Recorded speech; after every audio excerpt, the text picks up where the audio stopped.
Assalamualaikum warahmatullahi wabarakatuh. Bismillahirrahmanirrahim. Nahmaduka ya ghafuru ya syakuru. Mashalli wa sallim barik ala sayyidina maulana Muhammadin wa ala alihi wa sahbihi asfa'in nama ba'du. Kata Imam Sya'roni, bismillah itu tidak wajib, tapi siapapun yang mukasyafah akan mewajibkan baca bismillah. Karena untuk menetralisir kekuatan adat itu hanya bismillah. Misalnya keyakinan sing marekno kowe iku budre. Kok anggar ngeluh golek budre, anggar loro weteng golek apa, itu malah bahaya. Makanya itu dihilangkan lewat baca bismillah. Karena untuk menetralisir kekuatan adat itu hanya bismillah. Coba kamu sekarang yakin kan kalau makan tuh pasti wareg, nak ngombe mesti seger. Karena kita bertahun-tahun nak ramangan yo lesu tenan. Sehingga kita hampir pasti memastikan nak mangan itu mesti.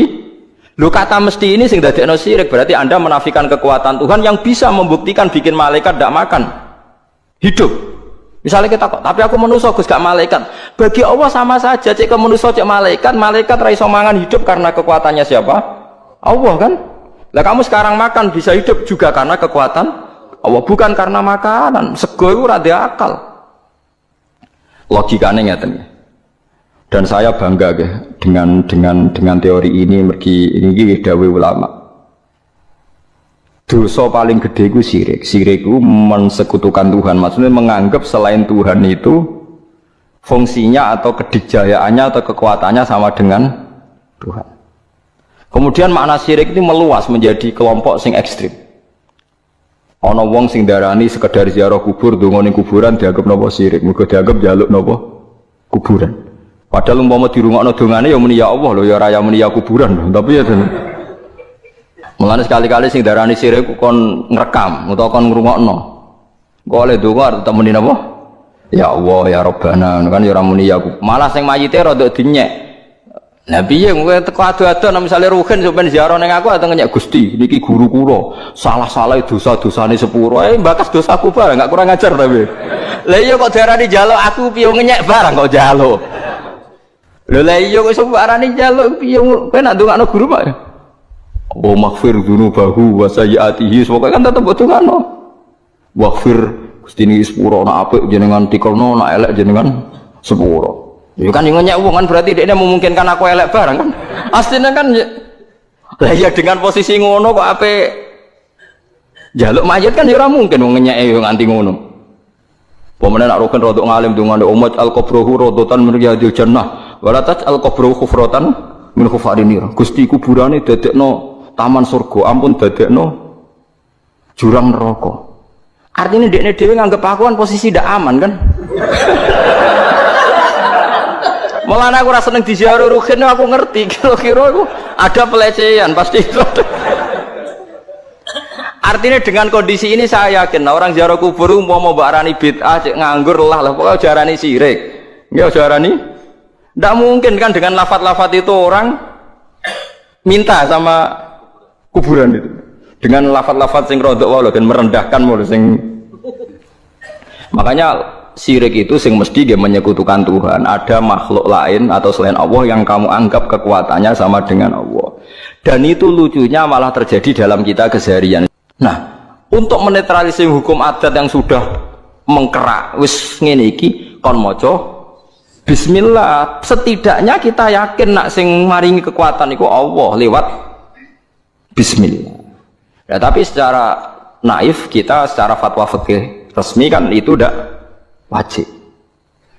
Mulane sik ra wajib lah cara fikih kowe wajib maca bismillah cara hukum tauhid. Karena tadi kalau kita tidak baca bismillah jangan-jangan kita meyakini mangan iku mesti wareg, nak ngombe mesti seger. Padahal kata mesti iki sing dadekno syirik karena seakan-akan makan itu punya kekuatan yang luar biasa. Paham sih kalau maksud? Malah bismillah itu penting sekali, sangat-sangat penting. Karena untuk menetralisir adat sing mulane wis pokoke bismillah. Mulane bismillah dari ulama sing pun usul kan bismillahirrahmanirrahim kabeh maknane Quran disimpen Fatihah, Fatihah disimpen ning bismillah. Bismillah wis hurufe mok 19 sampe tau ngitung he. Aku wong alim ora tau ngitung lah tetep ora. Perkarane yo maca kitab itu dadi aku pokoke bismillahirrahmanirrahim ku jumlahe pinten? 19. 19 iku disimpen ning bak. Wis 19 karek sithik disimpen ning bak. Kabeh ulama nyingkat bak iku bi kana makana wa bi yakunu mayakun. bi sebab kekuasaan ingsun Allah kana makana yang ada menjadi ada, wa bi yakunu ma yakun dan karena saya saja yang akan ada menjadi ada. Jadi anak putune Ruhin ya saiki dalam skenario ne Allah. Mbah-mbah Ruhin sing dipilih iku ya dalam skenario Tuhan. Di bi kana makana wa bi yakunu ma yakun. Lan kula suwun mbah pas mangan pas turu. Nak lali ya dibaleni ning tengah. Jare Rasulullah bismillahi awalahu wa akhirah. Jadi misalnya tengah-tengah mangan lagi eling, atau tengah-tengah jima, tengah-tengah apa lah pokoknya sing iki kon maca. Iku ini penting. Karena tadi kenapa terus setan muta-muta tadi? Sebenarnya setan ini ya seperti kita kan biasa, jenenge wong ra di dhuwit ya ora iso ayem, wong nak ra mangan ya lesu. Mosok ape mangan donga. Kita kan sudah dengan entengnya ngomong gitu. Mosok wong mangan donga jenenge wiridan tok ya lesu nak ra mangan. Kita ini sebagai muslim biasa ngomong gitu kan lucu kan? Di saat yang sama kamu yakin Allah punya makhluk yang jenenge malaikat tanpa makan bisa hidup. Lalu kalau ada protes, tapi kan manusia, kesiku malaikat. Lu bedanya apa dalam mata Tuhan? Dalam pandangan Tuhan? Malaikat ya tidak berkutik. Malaikat itu siapa tuh? Makhluk kan? Bisanya gitu juga karena kekuasaan Allah. Manusia bisanya gini juga karena kekuasaan Allah. Tidak ada bedanya. Makanya malaikat ya wiridan kebanggaan ya Bismillah, kita ya apa? Bismillah. Itu disebut Bismillahirrahmanirrahim. Nah, tapi kita mau coba Bismillah itu juara. Foto komangan wis ngomongane Ruhin bareng. Mangan wis ketok iwak pituk. Wah enak iki cocok sing ngono tok. Kok iku langgananku warung iki cocok nak masak ngene to. Iya cocok meneh ra bayar. Tambah cocok meneh. Kalau di kanca lomo tapi rada elek cangkeme. Ngerjajakno kancane tapi enak-enak. Yo nyerah bayar. Lomo kok cangkem elek lho. Mun ya mulai saiki jogeman gak maca bismillah. Kok bismillah niku nyimpen bi kana makana wa bi yakunu ma yakun. Mulane Firaun nganti jaduke ngono mergo nulis bismillah. Firaun mletene ngono mergo duwe ijazah apa? Bismillah. Ya Firaun sing terkenal. Mergo dekne ngerti kekuatane donya ku pangeran. Mulane Firaun akhire iman senajan imane ra ditampa apa. Mergo dekne ngerti kekuatan iku ngerti. Lah saiki lha carane piye? Gus carane gampang iku mau. Manusa iku wis kadung digawe pangeran ya wis ngene iki yaiku kersane Allah. Lah nek malaikat ora usah malaikat mbek iwak oke beda. Manusa nek ning banyu kok urip mati yo. Nek iwak ning darat kok urip. Apa iwak iso nentokno fisike nek ning darat mati yo ora iso. Ngerti-ngerti nek ning banyu urip nek ning darat mati. Lah ke wali anak ning banyu mati. Ora usah mbek malaikat beda mbek iwak lah yo. Padha ora ro iwak ngalami ngono ya ora roh, kowe ngalami ngene iki ya ora roh, ngerti-ngerti. Berhubung terus dielem karena manusia bernafas dengan insan ngene-ngene, nak iwak manusia bernafas mbek paru-paru, nak iwak ambek insan sing gawe paru-paru ya sapa sing gawe insan? Ya sapa? Mana wong alim kok terangno. Ya sok wae kan terangno pangeran. Dadi nak cara wong sing wis usul mbek apa wis pokoke wis ngono iku pangeran. Tapi zaman saiki muni-muni pangeran ku jare gak ilmiah. Ilmiah semuri karena dengan paru-paru ayo repot kok sing bener ilmiah sing goblok ilmiah lah akhirnya sing goblok ku dokter sing bener kiai desa ayo repot to wis sabar soalnya zaman akhir itu kula cara pantes tak ketokno tenan keramatku tapi wong kok nuruti nafsu perkarane ngoten niku dadi eling-eling ya terus kula suwun tak latih iman cara Quran kan eling-eling awalan apa marra nggih eling-eling ansyaha awala marra. Dadi anggere ana wong kan iku kan critane tiyang kafir teko nang Kanjeng Nabi beto balung sing sudah membiru terus diremes-remes terus disawara wajahe Nabi mat mosok wis dadi balung kaya ngene angi meneh iku ora akal-akalan memet iku ora masuk akal. Paham nggih? Fa idza huwa khasimum mubin. Dadi manusa ku tukang para padu. Mergo pikirane wis ajur ngene ra mungkin dadi manusa meneh. Kanjeng Nabi dielingno pangeran kon nerangno ning umat-umat nak Allah iku kuwasa gawe sing sepadane iku. Awale salladzi khalaqas samawati wal arda biqadirin ala ayakhluqa napa mislahu. Mosok zat sing iso gawe langit bumi ngono detaile ngono gedene tirimo balekno wong mati ra iso. Terus kon muni bala. Bala kuwi sakjane omongane kita jawab napa? Bala. Malah ini sakjane nak wakaf di awale salladzi khalaqas samawati wal arda biqadirin ala yakhluqa mithlahum niku wakaf. Terus bala maknane kita bilang napa? Bala. Saniki ilmu ngeten iki pun mati. Ora mati piye sing NU sing biasa wiridan ngono nak mbok waca ping sakmene iku rezekimu jembar. Waca sakmene tolak santet, tolak bala. Dadi sing gedeng darani bid'ah, sing maca jebule mok tolak bala. Akhirnya wong alim kados kula tersingkir kan? Gak duwe fun kan? Untung ono wong bingung-bingung kok sampean ngaji ngene gitu. Lumayan go kegiatan nerangno. Dadi asline kula ya santai. Tekno wong tenan. Apa meneh wiridan Yasin ping 41 wis masyhur tenan. Keramat tenan jan wong sing maca Yasin piro? 41. Kulo wae kudu kalah keramat wis sing maca 41. Kulo di kanca wiridane Yasin 41 niku hari terakhir ini berapa tahun maca iku. Niku langsung lawange kebuka iso mlaku tok wali songo. Fi saatin wahidah saat itu juga. Keramat tenan wis sugih. Ya barokah wiridane Yasin. Tapi sering kalau tantang, gue ngermelete aku tak beredel keramat. Umurku itu kurang ngajar tenan. Aku ulama sing nerangno maknane Quran mbok saingi mbok wiridan 41 terus dadi dhuwit. Ya sempat pede. Lah jajal tuh. Lah yo nak wani jajal. Mikir nek sesuk. Ketoke kalah kula Gus mboten. Wadah tak wancam tenan dan macam-macam beredel tenan. Quran turun ra kanggo ngene iku.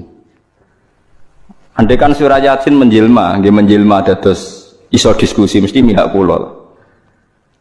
Dene sampai tak omong Yasin jenengan kanggo jan niku dadi dhuwit, nek gage kula dadi ilmu terus wong seneng pangeran. Nah, ono bener kowe mesti ngoten kula keyakinan kula mane kula niku dadi. Mergo kula sing iso nerangno ansyaha awalamar. Dadi wong kon eling awalan apa mar. Ya mun ngandel kula. Kulo bolak-balik nerangno nek sampean ora iso diterangno api-apian ya tak terangno elek-elekan. Ya elek-elekan kulo nerangno ngaji teng pundi-pundi kulo mboten bosen ngeling-elingno. Wong nak roh pupune wong wedok ta roh susune iku syahwat. Oke, misale iki sampe. Tapi nak wong alim kados kulo ngerti, ya sesuai awal amaroe. Misale ruhin bae bedigasan ngene, roh pupune wong Afrika udo sak susune ketok ke syahwat ta ora? Gak syahwat. Mergo awal amar roh ruhin didesain iku desaine organ-organe sarape ora iso sawat wong Afrika. Saiki nek ono sawate krana roh susu apa krana awal amarah? Krana awal amarah. Buktine padahal ada kaidah. Jenenge wong lanang roh susune wedok mesti sawat. Saiki rohen dudono susune wong Afrika. Sawat ora kena sawat parah berarti. Tapi masalahnya takok wong kelainan kok dijawab repot. Gak jawab. Misal ke Melayu apa ora? Melayu, jare Melayu. Tapi orang Afrika, nyatane kalau sering ndelok ning TV, Miss Afrika diperkosa. Jare wong Jawa, ngono dikekno aku ora gelem kok nganti diperkosa. Mergo desaine awala mar. Ya begitu juga masalah pitik. Nggih ngono kula mun nyontokno bola-bali. Tae wong didesain nak roh tae wong jijik. Tapi cara pitik iku pizza, menarik. Ya pancen awala mar wis beda pitik mbek wong iku. Beda. Mulane jare wong alim. Tae iku mambu ta ora? Ya karek awal amarah irunge nek takono pitik ya. Ya sedep, tapi jare manusa mambu. Tapi kowe mangan daging pitik, cara pitik jahat. Kanibal wong kok mangan pitik. Tapi cara kowe gak. Lah mergo awal amarah itu. Kula niku duwe kitab jeneng kitab sing nerangno usul-usul nerangno awal amarah. Jadi ya itu manusa, awal amarah beda ya beda. Wis padha manusane. Lan cara wong Afrika, delok wong Indonesia diperkosa ya janggal wong eleke ngono diperkosa, tapi wong Indonesia delok wong Afrika diperkosa janggal. Mergo awal amarahnya beda. Lah saiki wong do gak gelem ngaji awal amarah sing dielingno pangeran wa huwallazi yabda'ul khalqa ngawiti gawe. Ya cara bahasa kawitane nggih awalan apa? Marah. Semaya itu manusa digawe sesuai awale. Lalu sing digawe ape wong alim yo delalah rong kitab usen. Wong ngerti dhuwit pikiran pertama tuku kitab. Tapi yang kiai didesain kedurunan roh di dhuwit ku pikirane yo Noto kaca omahe, noto pintune, noto daun pintune ya aneh kiai kok noto omahe iku kiai model opo. Tapi dene janggal Bang. Gus Bak piye to kitab wis akeh jek tuku. Ya awal amare wis beda. Aku awal amare jan didesain calon ulama. Ya dekne ora ya wis ra sambung kan. Ya ora iso ditakokno kena opo ya empu aku dhewe ya ora roh, ujug-ujug kene ya ora roh. Lha iku jenenge awalan apa? Mar. Mohon saiki jelas. Lah wong nek eling iku terus ngilangi rabtul asbab al adiyah. Hukum-hukum sebab sing diciptakan alam itu akan hilang. Akhirnya kulino wusul be Allah mau nganggo arah dhuwur ambek arah ngisor. Ya tentu sing sombuktekno iku ya nabi, wali, ulama. Ora usah mbuktekno kok mbok jajal tenan nyemplung geni lah mati tenan. Lah ya repot to kok. Kowe ora usah jajal, pokoke piye wae geni iku makhluk. Nggih, piye wae geni iku. Artinya nak makhluk berarti iso diatur sing gawe. Paling ndak ki dipikir nak ngono Nabi Ibrahim gak kobong mungkin piye wae makhluk ya karek sing gawe. Ketika geni dikhitabi Allah adem ya kudu adem wong piye wae dekne makhluk. Paham gitu. Terus paling ndak iku mau kowe eling napa awalan napa eling awalan napa mar. Eling-eling gitu. Terus niki tak warai besok ben nak dikiring pangeran ditakoki Allah kesaksiane iku piye pokoke alamu annallaha ala kulli syai'in qadir wa annallaha qad ahata bi kulli syai'in apa ilma. Dadi kudu yakin seyakin-yakin. Mun kula terusaken wa ma arsalna qablaka minal mursalin. Wa ma arsalna lan orang utus ingsun qablaka ing dalem sedurunge sira minal mursalina sing pira-pira wong sing tak utus. Illa innahum kecuali sak temene para mursalun niku layak kuluna ya padha dahar sapa al mursalun atau ama ing panganan. Dadi kabeh rasul ya biasa dahar. Wayam suna lan padha lumaku sapa rasul fil aswaqi ing dalem pira-pira pasar. Nah, temriki adat kiai ning pasar iku muruah, sering padahal yen kabeh nabi ku senengane ya dahar, ya mlaku-mlaku ning pasar ya, tapi ya aja terus darane rentenir, gagep nariki apa. Tapi nak blas ya keliru. Wong kok nantang adate para napa? Nabi. Nah, terus kula nganti saiki tiap minggu ge teng pasar ngajak anak kula dolanan. Pokoke ngiling-ngilingan wayam suna napa fil aswaq. Wayam sunalan podo lumaku sapa para mursalun para mursalin fil aswaqi ing dalem pira-pira pasar. Fa anta mongko te sira Muhammad iku muslim sepadane al mursalun fi dzalika ing dalem mengkono-mengkono kabeh. Ya dahar ya dadi rasul. Di kula terangno ngeten niki sampean kan dadi umat Kanjeng Nabi Muhammad sallallahu alaihi wasallam. Mun sampean ngandel kula nak bentuk syafaate Kanjeng Nabi. Kula jamin anggap wae sampean ngandel ilmu kula. Mungkin nak salah ya okak-okak kuburan kula. Cocokan lah mungkin. Ngeten. Kulo nu pun neliti berkali-kali. Karena apa Nabi Muhammad mbek Nabi Isa kok afdal Nabi Muhammad. Saya yakin semua orang Islam iman bahwa Nabi Muhammad afdalu min Isa. Tapi kadang-kadang yo ana janggale, agak diterangno ulama ana janggale. Piye Nabi Isa jarang dahar. Jarang dahar nak ditabuk wong yo menengai. Terus gak rabi, gak ada anak. Lha iku mari kecelakaan. Nabi Isa itu gak rabi, gak ada anak. Mari kecelakaan. Wong sing kultus terus nganggep dene ku anake pangeran. Wong kok anti perempuan, anti fasilitas dunia. Nabi Muhammad cara lahir di garwa kata, ya duwe putra, ya dahar. Malah nak dahar itu di depan umum. Nabi seringnya nak dahar di depan umum. Tapi ku sing mari dadekno kekasih Allah. Mergo piye wae khase Nabi ku mok sitok. Ya ora percaya sumben cocokan ning swarga neraka. Kena nantang kualat tenan neraka tenan. Iku ora krana kula gurune jenengan, iki urusan hukum. Ciri utama Nabi ku ngandani manusa nek Allah mukhalafatul khawatis. Allah iku beda. Saiki pertanyaane, luwih ketok beda ndi Nabi sing mangan mbek ra mangan mbek pangeran? Ketok sing mangan mergo Allah ra mangan, Nabi mangan. Allah gak rabi, Nabi rabi. Sehingga Nabi Muhammad dianggap Nabi paling bener-bener menjelmakan sebuah konsep nak manusa iku beda mbek Allah. Paham ya? Paham ya? Mulane satu kebanggaane Nabi nak dicap Nabi ku doyan mangan layak kuluna ta'ama wa yamsuna fil aswaq. Mergo dengan makan berarti mereka tidak Tuhan. Mulane kan ya ana wong kok darani rugen niku tukang mangan. Alhamdulillah koyo sifate Nabi layak kuluna ta'am. Paham ya? Dadi ora usah cilik ati wis paham ya?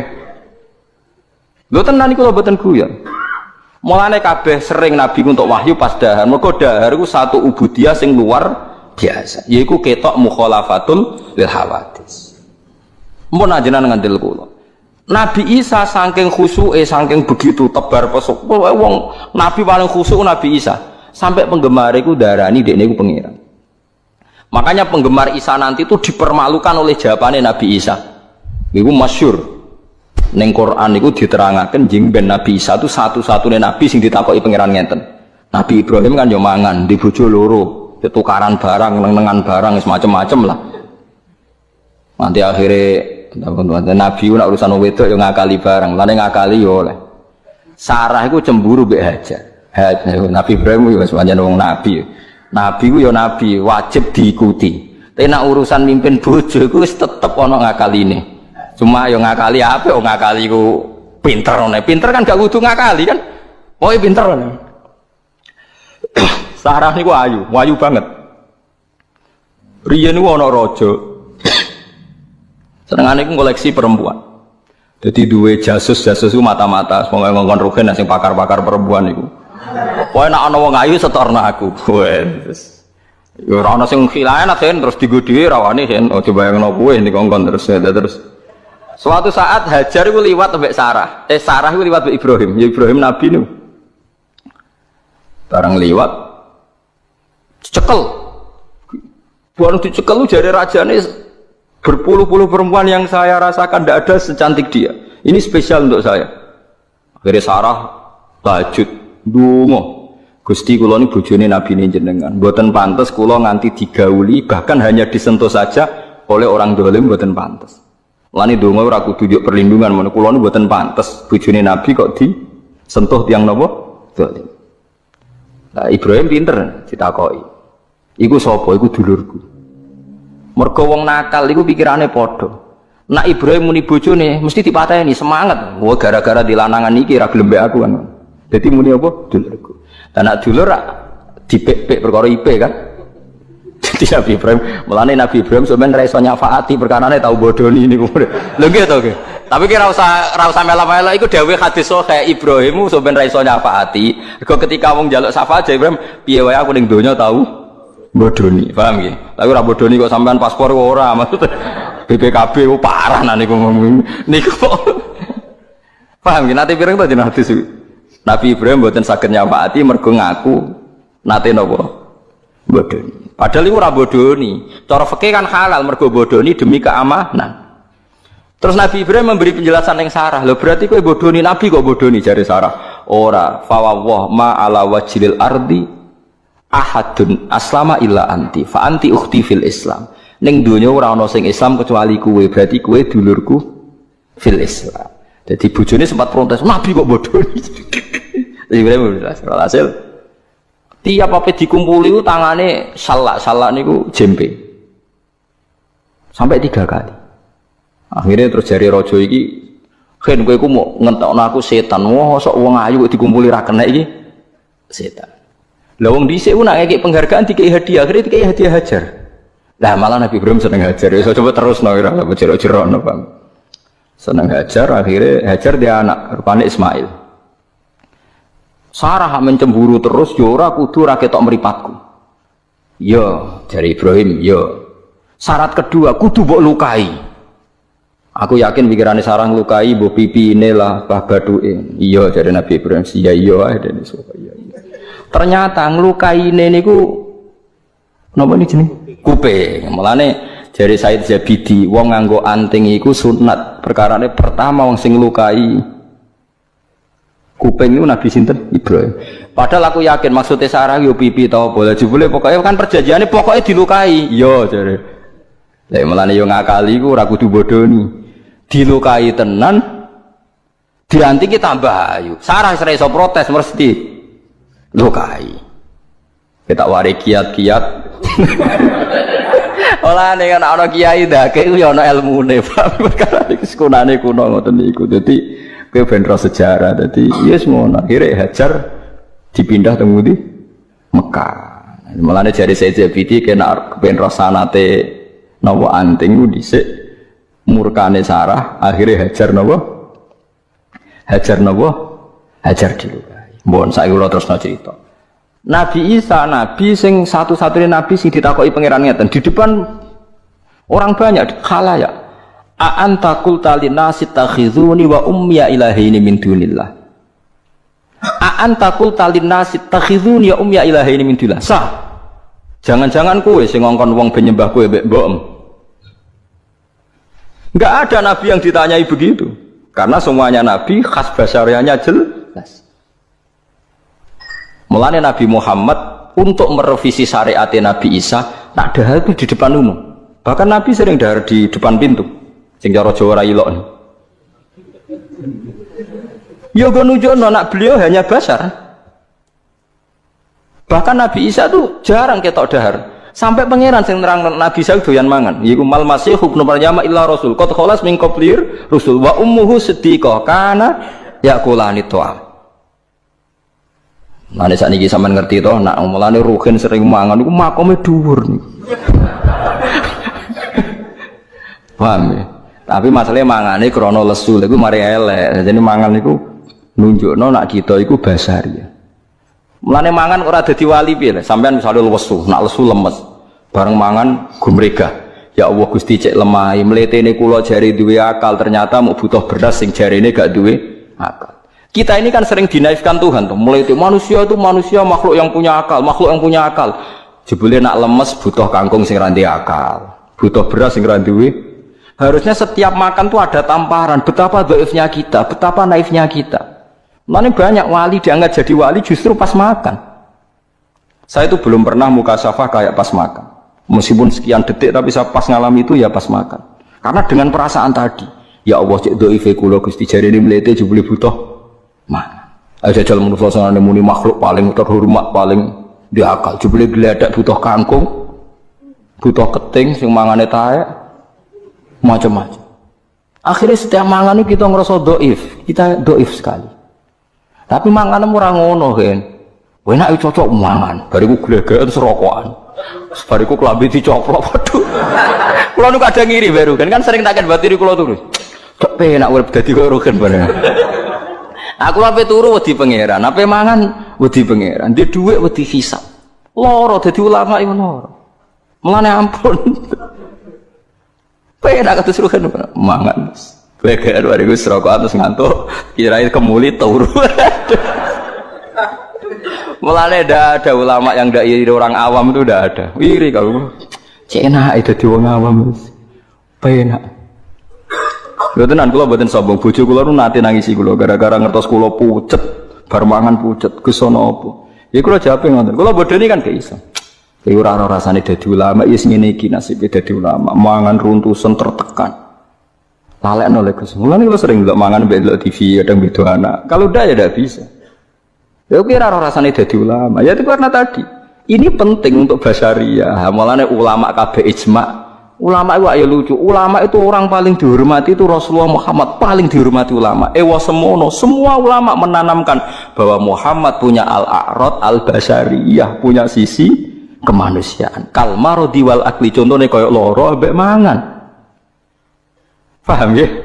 Karena justru dengan sifat ini Muhammad bakal dianggap anaknya pangeran, dan itu sukses dari Nabi. Mergo mendudukkan Allah sebagai Allah, sing hamba tetap sebagai hamba. Nanti disebut Muhammadun abduhu wa rasuluh. Mana cara Nabi Muhammad ketemu Nabi Isa teng akhirat jo pede Nabi Muhammad. Mergo atribut uluhiyah enggak ada sama sekali. Saiki wong Islam kadhe do bento, kadang-kadang pikirane Nabi Isa luwih sreg mergo sawangane luwih tirakat, Nabi Muhammad rapati tirakat. Innalillahi wa inna ilaihi raji'un. Lha iku mergo ora dididik ulama. Jadi cara berpikir nganggo khayal ruhbaniyah, nganggo khayal kependetaan. Mulane Allah nak ngritik wong sene ngene iki, wa ruhbaniyatanib tadauha ma katabnaha alaihim illa ibtigha ridwanillah fama ra'auha haqqa riayatiha. Mulane jog ngaji niki sampean tauhide kudu bener, jog geman di pikiran sing gak anut ulama. Sak ngawur-ngawure ulama iku jek duwe referensi. Sampeyan ora cocok aku ora cocok gayane Gus Bak ini boleh. Tapi ilmune ki kudu cocok. Nek ora cocok kudu mbok tandingi sik sing ya alime babak sik lah, kok ora cocok gampang. Mupah-poh. Kok jelas. Apa cocokane ngenteni swarga? Kenara ketemu aja nganggep awune neraka iso wae sak dhuwur enak. Ya mesti ae. Mulane Nabi Isa ditakoki pangeran, "Aan taqul talinnas takhiduni wa ummiya ilahaini min dunillah." Meskipun Nabi Isa iso jawab qala subhanaka ma yakunu li an aqula ma laysa li bihaq. Boten Gusti kula boten ngendikan ngoten niku salahe kaumku. Tapi apapun itu kita itibar kena apa Nabi Muhammad nak dahar di depan umum. Mergo ben ketok basyariah. Lah ketok basyariah iki sing diutarakno ning ayat iki illa innahum la yaquluna ta'ama wa yamshuna fil aswa. Mulane nak wali-wali ku seneng ngetokno tirakate dalail ramangan. Nak ulama walian senengane ngetokno mangane. Tapi kok cocokan dadi wali dhuwur ulama ora penak kuwi. Tapi ulama mangan ra iso lahap gara-gara sereten perkara mikir wae. Lah padha ra enak kan? Enak dadi wong awam koyo rugen enak. Toh mlebu swarga mergo fadhole pangeran, ra mergo alim-aliman. Enak deh. Dadi wis. Mau dadi ulama loro, misalnya jimen pengumuman ulama mlebu swarga. Padahal dadi ulama iku kudu hafal Quran, ngalim, hafal fikih, hafal macam-macam. Pengumuman kedua enteni mawon. Dan para penggemarnya. Wah.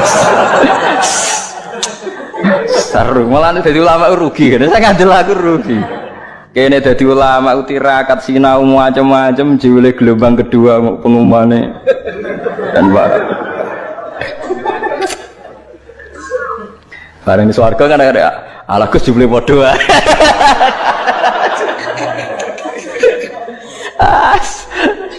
Mulane sahabat-sahabat itu seneng bareng ngendikan Nabi almaru ma'aman ahabba ya Rasulullah, mumpung ketemu engkau saat melihat wajahmu tak marah-marah dari kanjeng Nabi. Kena apa ngono? Ya karena saya kalaupun masuk surga itu tidak akan ketemu engkau karena beda kelas. Terus dari Nabi wa dawe Nabi almaru ma'aman ahabba. Sebenarnya kowe iki iso ora.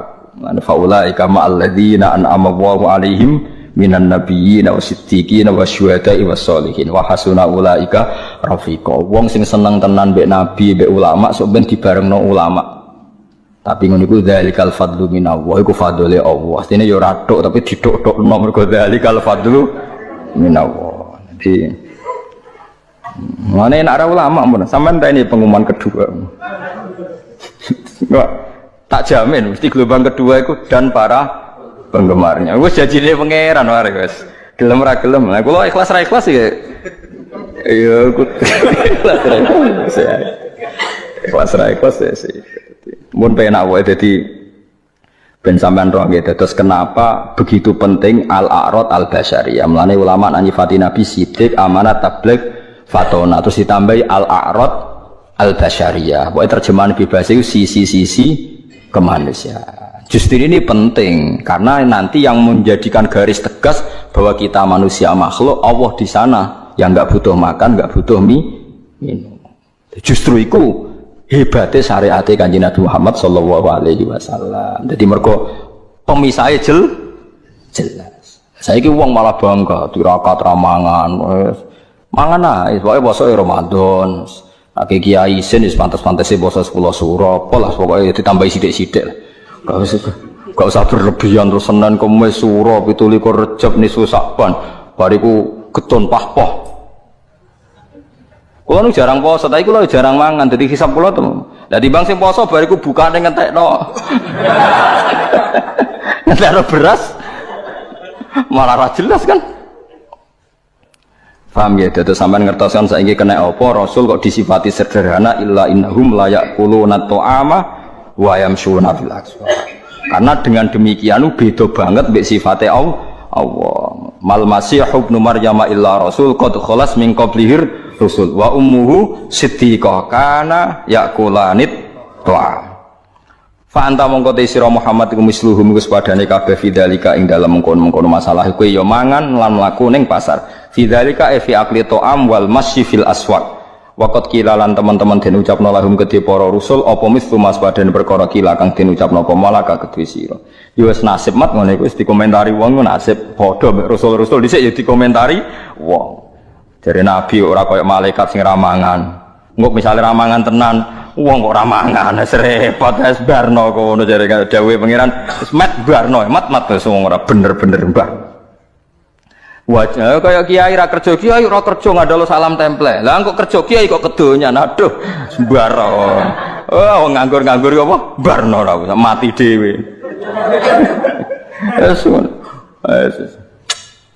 Kiai ra payu rapi, yang kiai wayah diponter. Kiai kok wayah ngene. Lah kok kiai ra wayah ra payu. Ayo repot terus. Barno. Pokoke barno iki tiyang ngomong barno ben yo mana difitnah wong apa? Barno. Tinggal mangan rokokan, bariku glegekan turu. Nah, kalau tak kenang nak difitnah wong, kalau tak kenang dawuh ulama-ulama kados Abu Yazid Al-Bustami ditakoki. Jenengan dirasani tiang niki-niki. Dekne iku sapa? Nggih tiang, lha ya tiang. Tiang iku gak sing ngatur uripku lan sing ora ngatur uripku lan matiku. Mulane ora masalah. Nek sing rasane aku pangeran ya masalah. Dadi wong-wong sing wis usul-usul aku nak dirasani wong karepku ya susah, tapi ketika saya ingat dia ndak yang mengatur kehidupanku dan saya bisa istighna enggak butuh dia, maka rasanya dia ndak ada masalah. Jadi nak dirasani wong cara menghilangkan fadzakartu anni astaghni minhu. Saya ingat bahwa saya ndak butuh dia. Yang saya butuhkan adalah rahmate Allah. Makanya enggak masalah. Jadi nak dirasani wong nak berat ya skeling iku piye wae manungsa sing uripe ya bergantung mbek Allah. Kowe ya bergantung mbek apa padha ra jelas kaya kok susah. Nah cara bojo kula andane kula ora ngono. Hei nak dirasani wong elek lha kuwi apa ora elek, nak dirasani kuwi lha kuwi apa ora keliru. Nak cara wedok malah ngajak atur kempro-kemproan malah ilmune. Nah kula boten ngoten, makom kula mun kados ngoten mun dhuwur dadi boten ngoten cara berpikir mun ngoten. Nggih fa anta misluhum fi dzalik wa qad qila lahum mislu ma qila lak wa qad qila lahum mislu ma qila. Mereka juga dikomentari sama seperti nasib Anda juga dikomentari. Mana kiai dikomentari susah, urung pati kiai, nabi wae dikomentari. Wa ja'alna lan gawe sapa ingsun ba'dakum sebagian sira kabeh libadin maring sebagian sing liya tak gawe fitnatan ing dadi ujian. Iki kula bolak-balik fatwa teng mriki. Kowe ketemu wong ayu diuji gen, diuji syahwat. Ketemu wong elek diuji ngenyek. Kowe muni untu maju iku ya dosa. Tapi kowe muni ayu syahwat ya dosa. Lah malah nek ketemu wong ayu yo fitnah, ketemu wong elek fitnah. Lah ora ketemu sampai ketemu gerduwo. Iki lho. Oh, aja kok rumuse. Lah ngono rasa ketemu wong, Gus. Lah ya malah ketemu gerduwo malah repot. Yo wis takdire wong ya ketemu wong, yo siap-siap ngadepi napa? Fitnah. Yo paham gitu. Fitnah yo semacam-macam mau nak ketemu wong ayu syahwat, ketemu wong elek ngenyek.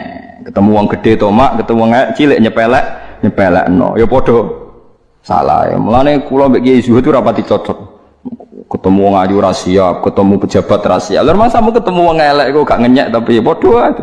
Mergo ning ati sawangane ra ngenyek. Astagfirullah. Aja sampe anakku ngono. Padha ae.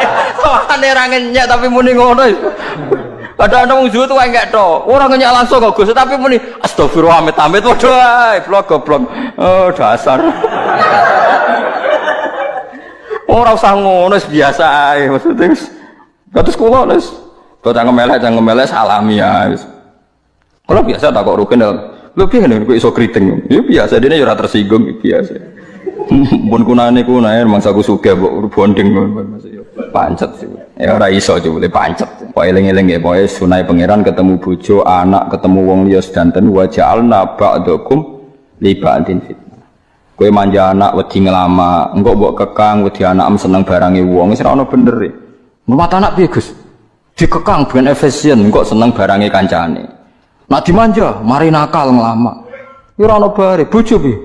Dimanja ngentekno donya. Dikekang seneng wong liya, lara kabeh. Oh, ora ono bare, nganggo akal ora ono bare, pasrahno pangeran. Makhluk iki pasrahno pangeran. Cah gaib sitok iki pasrahno pangeran. Dadi donga Gusti, kula bertahun-tahun ra iso nyiasati kawulane jenengan sing jenenge bojo. Pun kula balekno niku kawulane jenengan. Ilmu kula, buku kula mentek Gustine. Uji coba nggih mun 10 tahun. Keadaan ndak membaik. Mun niku ngono ae wis. Ora usah mbok ilmoni, mbok konsultasekno. Barno wis kok senengane kok repot. Senengane kok merasa tak nggo solusi bam. Wong iku titahe pangeran kok mbok gawe apa? Solusi. Ra iso wis waja'alna ba'dakum ibadin apa fitnah. Baliatan nek ujian. Ubtuliaten coco sapa alghani wong sugih bil fakiri kelan fakir. Wong sugih biasane ditangga fakir, wis fakir mlete lama. Mbok gedhingi ra oleh mergo kesenengane Nabi wong fakir. Mbok cocoki ra iso mletene ra karuan. Ngger wong sugih dicoba wong fakir mlete. Wis pangeran lan jare kanca kula gumul kula Gus cah yatim. Riyen rong yatim ra nakal, paling yatim tambah nakal. Ya iku cobamu.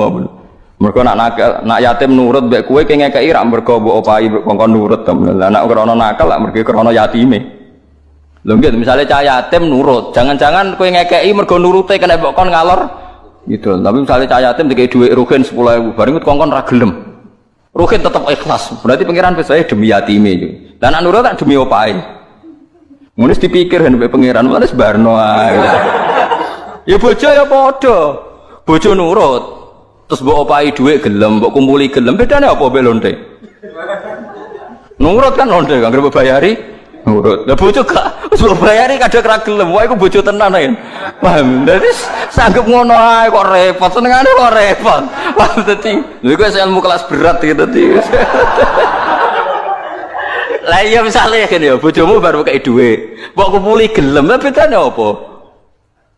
Ambek lonte dibayari terus gelem. Tapi nak bayari sebagai dhuwit tetep ra gelem bojo tenan. Paham kan? Gak siap deh. Nak diwarai ilmu, gak siap. Ana cah yatim nurut, mbok kongkon nurut, mbok kon nyeluk bojomu nurut, kon mbok kon apa nurut, mbok kei 10.000. Ngopahi apa krana yatim? Ngopahi. Bapak nak bojomu akal pelawayan kongkon ra nurut. Allah tetep ngutus kon ngekeki. Berarti krana perintahe. Awas sanggup ngono ra wis dilatih ikhlas yo angel. Mulane anggere wong sugih dicoba wong fakir mlete wis ngono iku pangeran kene. Tugale wong loro wis ngerti ra lara awake ra berkutik tambah kecangkeman, tambah rewel. Ya ngono iku cobane ngrumat wong apa? Loro. Padahal zaman waras apik. Wis pangeran iku ubtuliyal ghani bil fakir wa sahabil marid. Wes saiki siap dicoba wis ngono. Siap ra siap wis ngono pakete pangeran ngono. Wa sahalan dicoba wong waras bil marid kelawan wong loro salusul ngono. Wasyarif wa mulya bil wadi lan wong ino. Nah, yang misale kiai tirakat wis suwi walim, wayahe diangkat pangeran mulya. Kiai kok uripe enak-enakan. Waduh. Barang kok kiai ini dicoba melarat, jute padha wae. Aduh, cek lara kabeh dadi kiai. Diangkat pangeran wayahe mulya jare kiai kok apa? Mulya mobile apik, duwe akeh. Dicoba ino jebule. Padha wae lara. Terus kon piye sih? Ya bener rugen bareng tinggal mangan segegen bar turu. Sing ngrasani cek lara ati, sing dirasani itu wah iku penak wis rasane wis paling bener iku. Urip model awam ngono wis paling bener mangsa iki wis.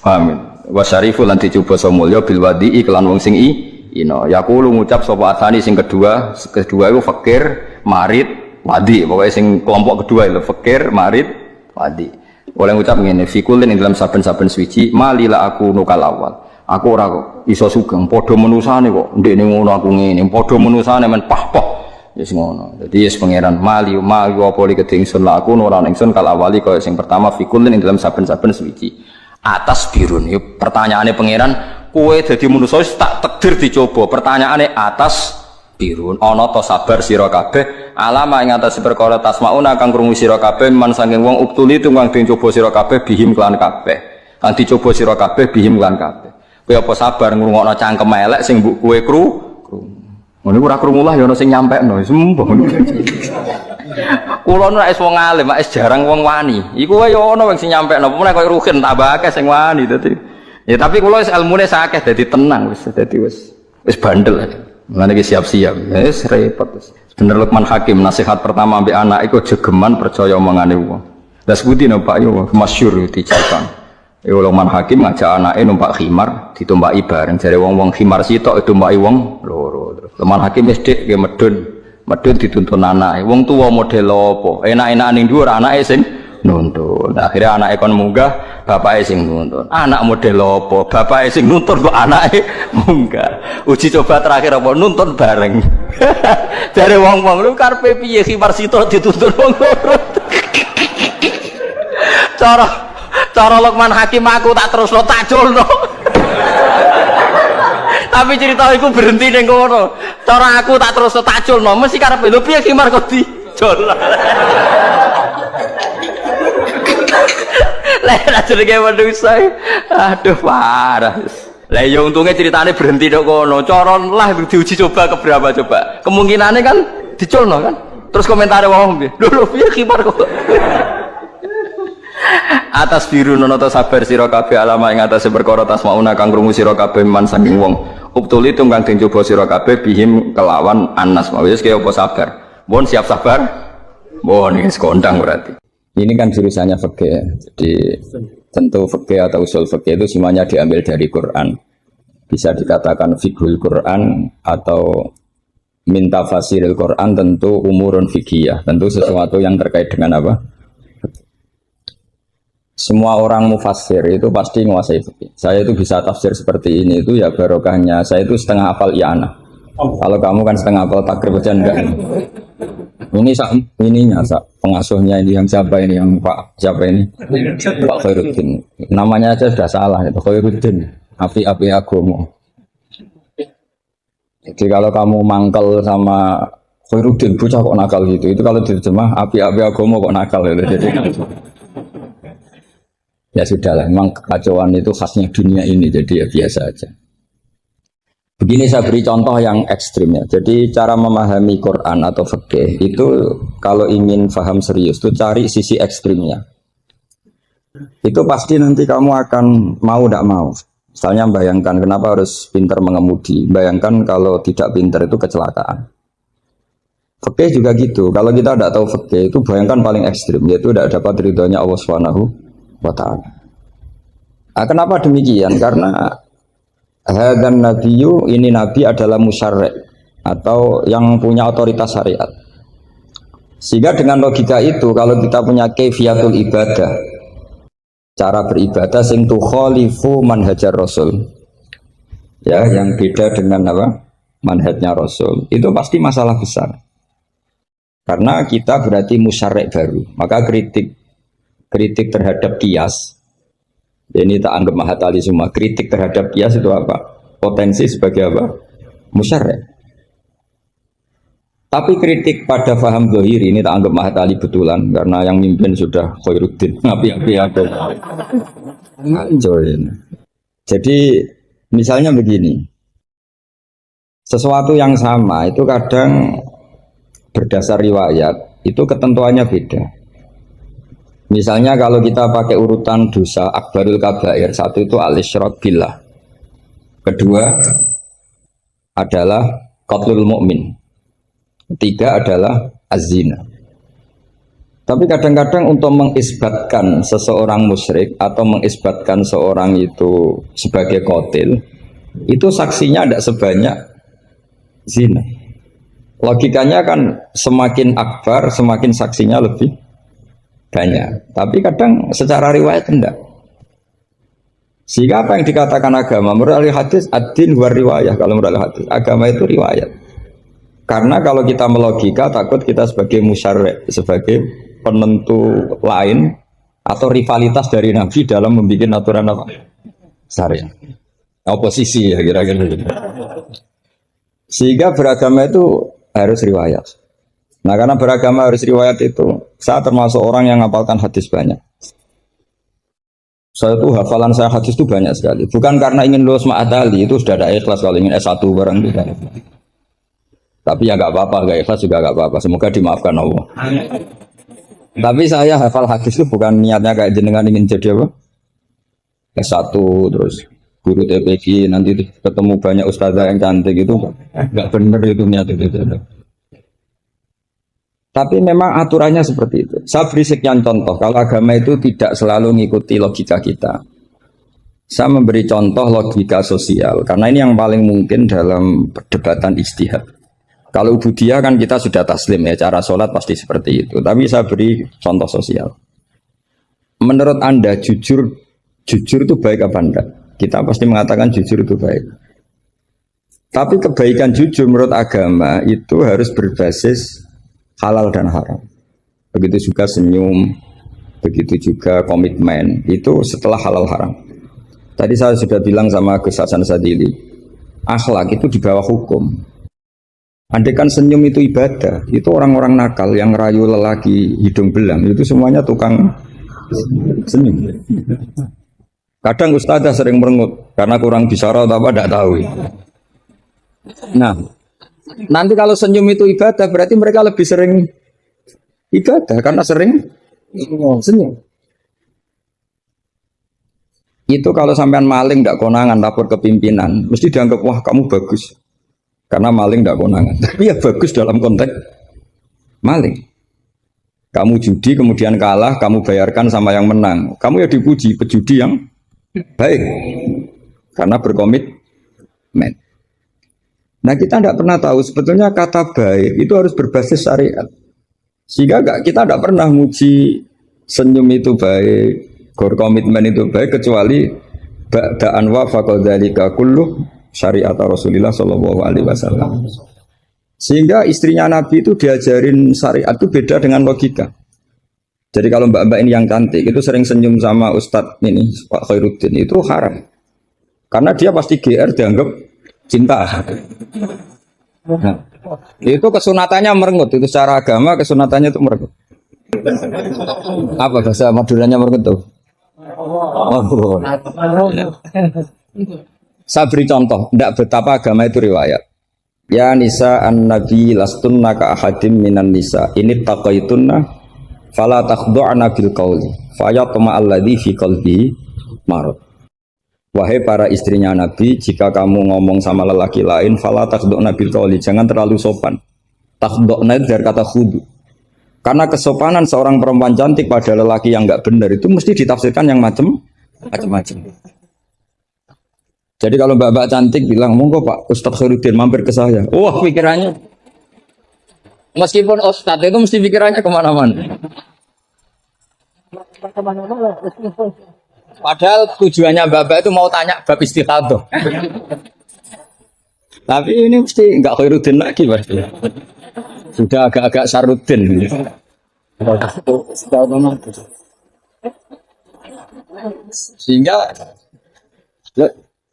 Sehingga aturan Quran jelas. Kebaikan khudu, kebaikan sopan itu harus ada ukurannya. Karena takutnya faya toma alladzi fi qalbihi marad. Orang yang hatinya sakit melihat senyumnya perempuan yang niatnya sopan sekalipun ditafsirnya yang macam-macam. Itu juga fiqhul Quran. Makanya basis kita adalah mengenali fikih itu halal haram dulu secara riwayat. Saya ulang lagi secara riwayat, jangan secara akal. Kalau selalu pakai akal, mungkin kita naif. Misalnya begini, ayam yang menurut misalnya pakar kesehatan dianggap terindikasi flu burung. Sementara bekecot yang menurut mazhab Syafi'i haram, kemudian malah ditetapkan sebagai makanan bergizi.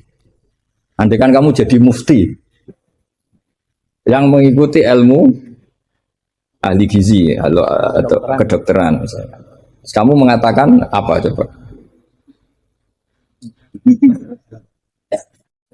Terus kamu sok ahli usul fikih karena Mahatali baru masih seneng-senengnya dalil al-hukmu yaduru ma'ilatihi wujudan, masih amatiran masih.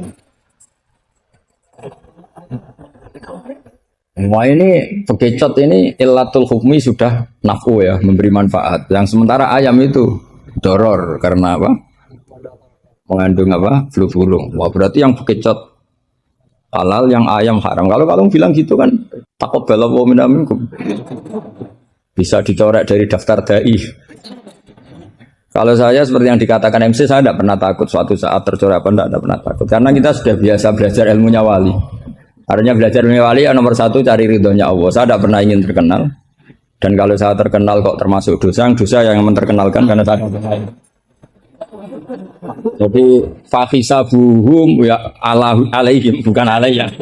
Kalau Allah mau menghisab ya yang kurang penggawean itu. Ya kalau yang saya ngajikan itu baik, yang dapat pahala yang terkenalkan itu. Karena mereka sudah tidak bisa dapat pahala lewat alimnya ya sudah nge-share saja. Daripada niru alimnya berat ya sudah nge-share saja.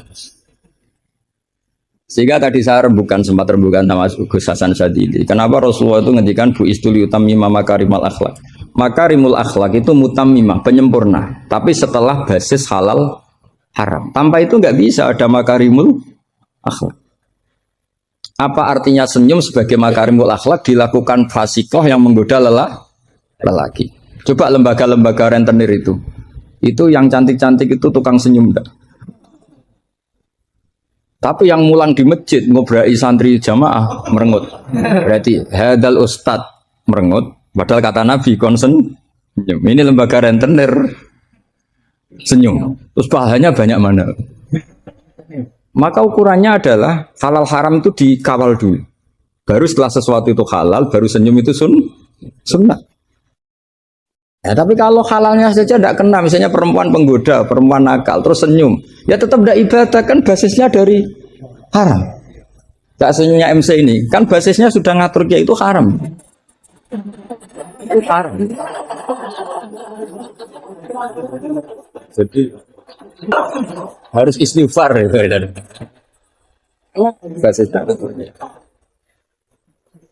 Coba kiai kok diatur, jangan harus ngisi jam sekian Gus. Ngatur orang tua kiai itu nggak boleh.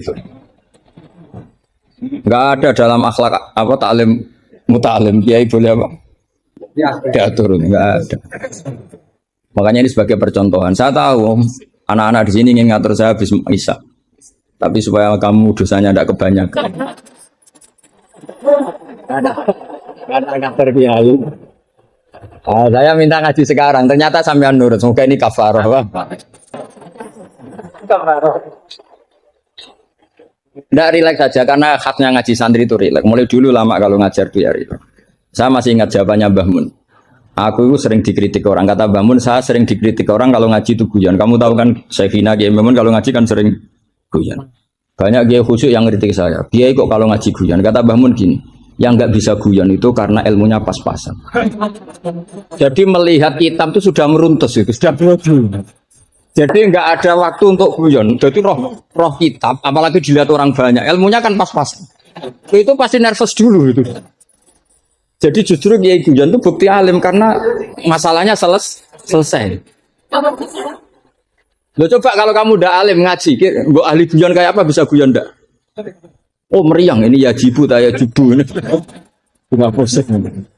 Ini ala kulli mukallafin apa mukallifin sudah pusing lagi. Lama-lama tadi faman mongko disapane wong saraka nyolong sapa man albedo ta ing anduk. Sampai muridnya bingung. Pak, saya punya anak endok. Karena ejaan Latin itu kalau tulisan pegon itu anduk sama endok itu dia bacanya albedo itu bukan endok itu anduk. Terus kata kiainya karena gak mau kalah kan sama nyuri telur ya haram nyuri anduk ya haram karena gak mau kalah ya. Karena temanya mencuri apa mencuri endok sama anduk kan sama-sama haram.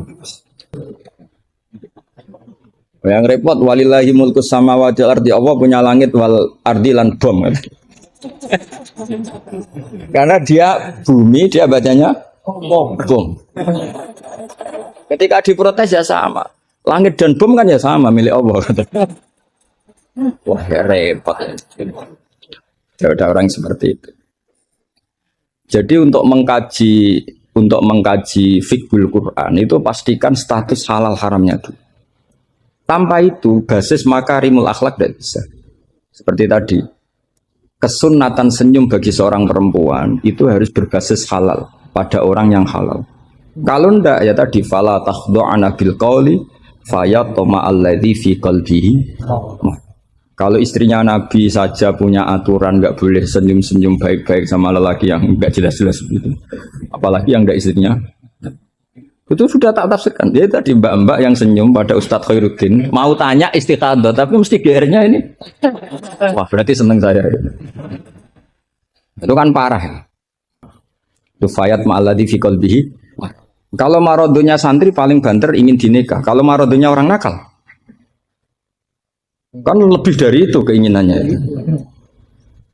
Nah makanya ngaji fikih itu harus minimal itu ya mu'in, i'anah itu setengah hafal. Kenapa saya syaratkan setengah hafal? Kata ulama-ulama, belajar ilmu itu gampang. Kata beliau-beliau itu at-ta'ahul lil torfi, ya, belajar sebagian tapi sampai ta'ahul, sampai ahli betul. Semal ihtidak bibagi. Kemudian dari kamu ahli itu pola-polanya akan kamu ketahui. Karena ilmu itu mesti polanya sama. Ya polanya itu sama. Misalnya begini, hukumnya bohong itu apa? Tidak sama jawab. Hukumnya bohong haram. Lah itu termasuk amatir sama. Belajar usul fikihnya apa? Keliru. Kalau kamu jawab bohong itu ada yang wajib. Ada perempuan mau diperkosa sama orang fasik, lari sembunyi di rumah kamu. Terus orang fasik tadi tanya ke kamu, apa ada perempuan ke sini? Kamu wajib bohong atau wajib jujur? Wajib bohong. Makanya ini salah asur ini mesti itu. Maka kalau dalam analisis usul fikih, al-kitsbu ya'tarihil ahkam al-khamsah. Dalam bohong pun ada ahkam al-khamsah. Dan itu Nabi sudah memberi isyarat. Tidak termasuk bohong orang yang mendamaikan dua kelompok. Ada sekian contoh yang bohong itu tidak dihitung dosa. Makanya hadadin ini butuh riwayat. Kalau menurut logika bohong itu haram. Tapi misalnya ada seseorang fasikoh, misalnya lonte nakal, janjian sama hidung belang. Malam ini tak booking, kamu tak bayar. Itu wajib nepati apa wajib ingkar itu, Pak? Kalau kamu bilang nepati janji itu wajib, berarti itu maka saya bilang tadi bukan sama Gus Ansari, coba ajarkan bahwa baiknya nepati janji, baiknya senyum itu harus berbasis halal dulu. Kalau senyum yang melakukan perayu fasiko, ya jadinya haram. Nepati janji yang melakukan fasiko, ya jadinya haram karena janjian untuk melakukan perzinahan. Nah ini kamu harusnya fikihnya Mahatali harus seperti itu. Jangan nurut Pak Khairuddin ini apa ini amatir. Masalah. Masa kenal saya baru ini sudah ngatur. Ini harus sepakat yang ngatur kiai itu bisa. Wong guru saya aja jarang ngatur saya kok orang lain ngatur. Itu Mbah Mun kalau nimbali saya mesti bahak takoi nak pas nganggur kontrine. Ini ndak ngundang tanggalnya, jamnya diatur. Semoga Allah mengampuni.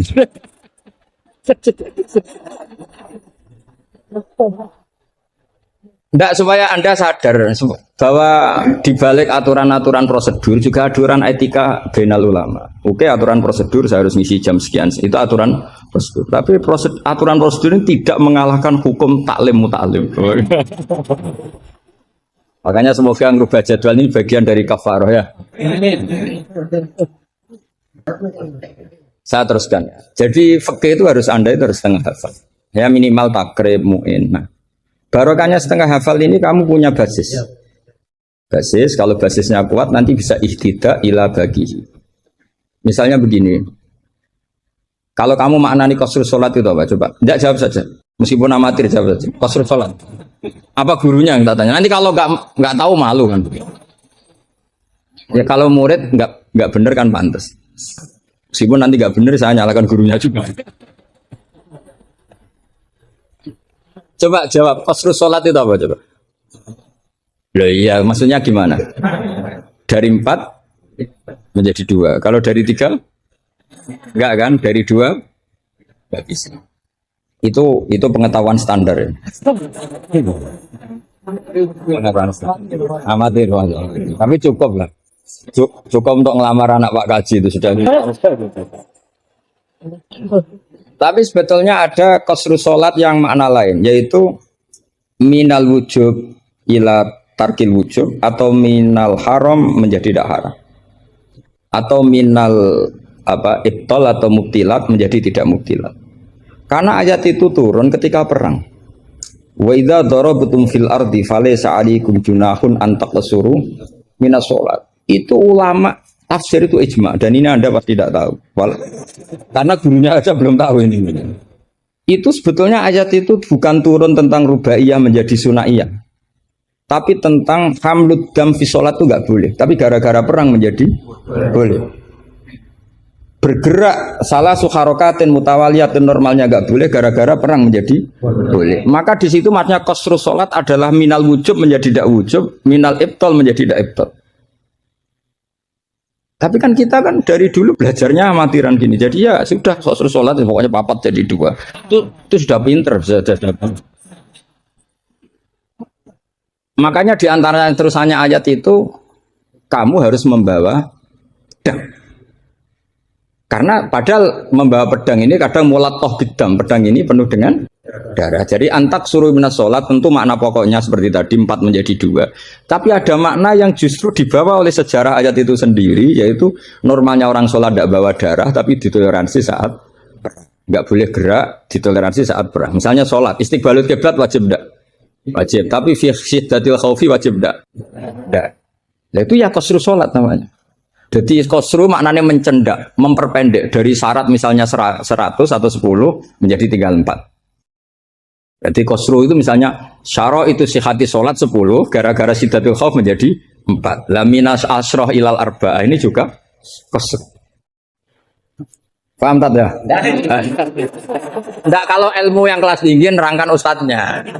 Nanti muridnya tanya ustadz.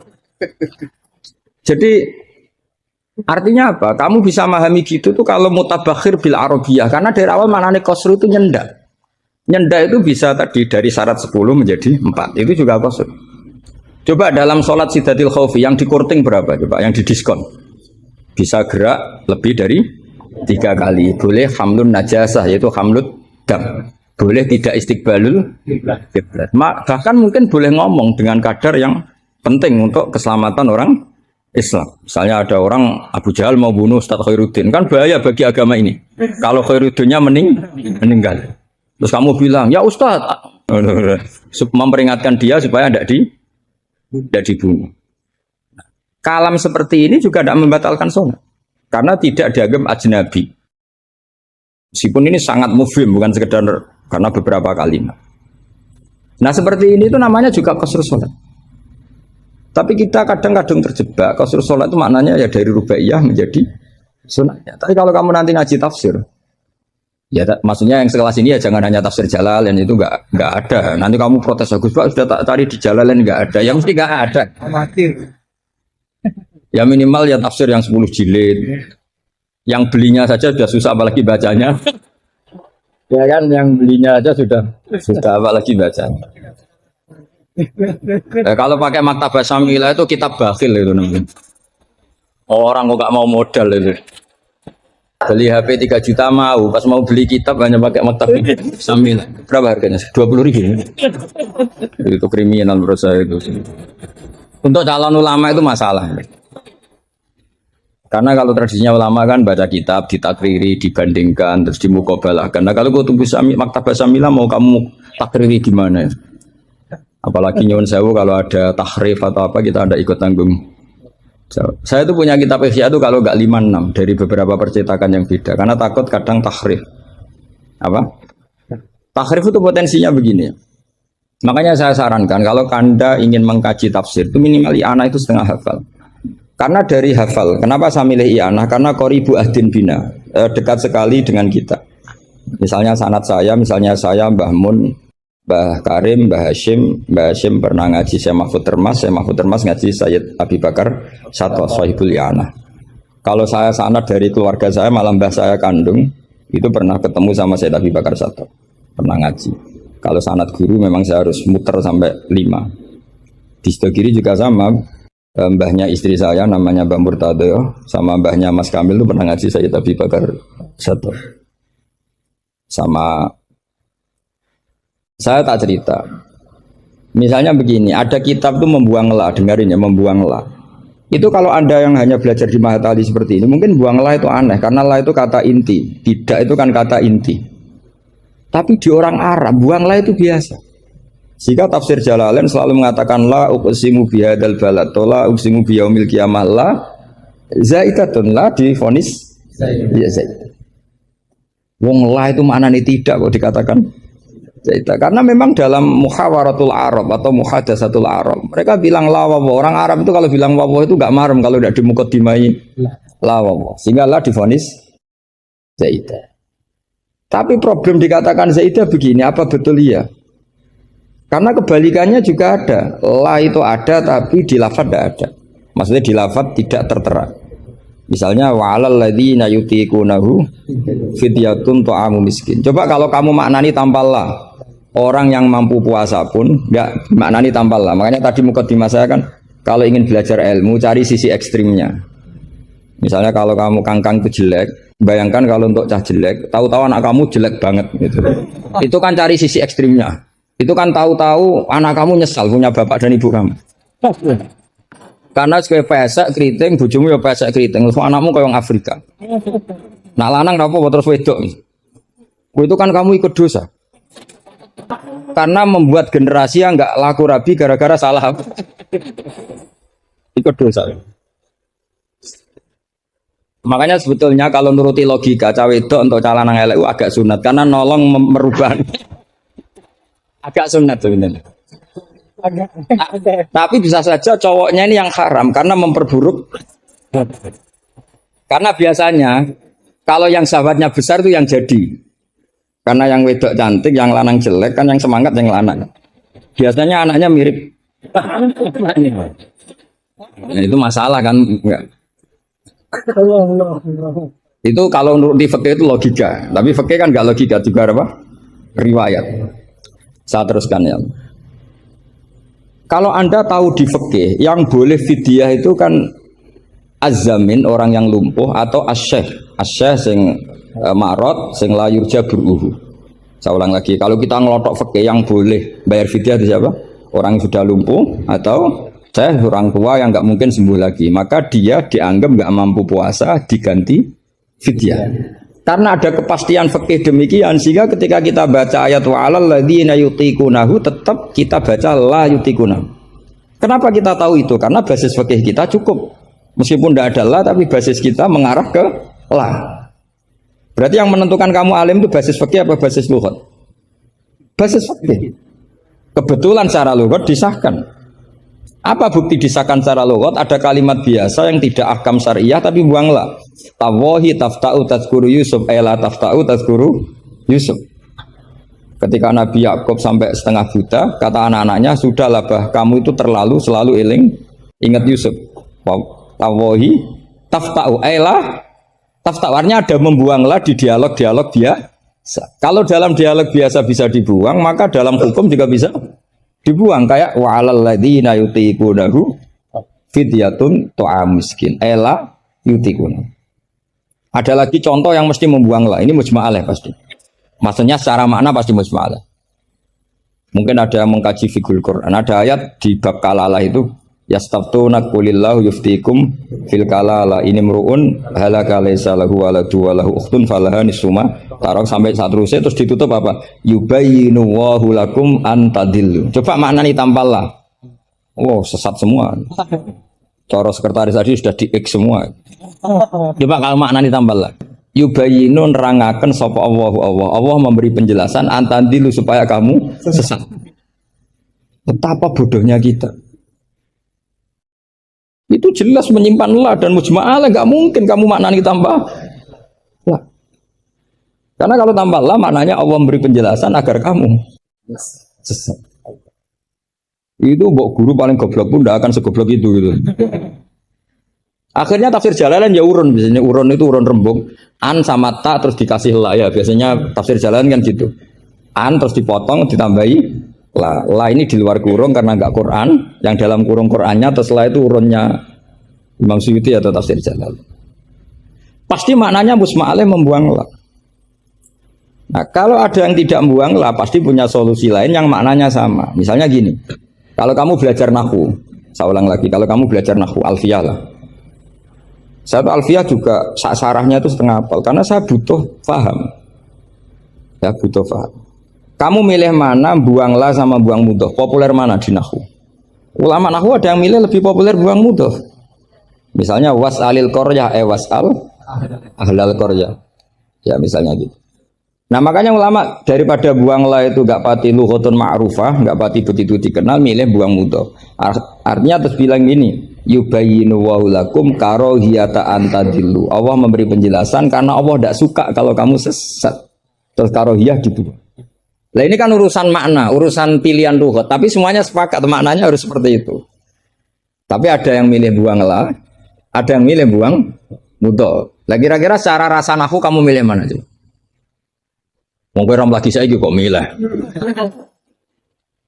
Tapi tetap kita tahu, nggak mungkin yang dimaksud Allah memberi penjelasan agar kamu sesat. Kalau menurut saya pribadi suka buang mudhof karena lebih familiar. Memang buang mudhof di bahasa Arab itu familiar. Bukti paling gampang itu di bab taukid. Di bab taukid kalau kamu ngaji nahwu bab taukid. Ja'a zaitun nafsuhu apa? Ja'a zaitun nafsuhu atau ja'a zaitun ainuru.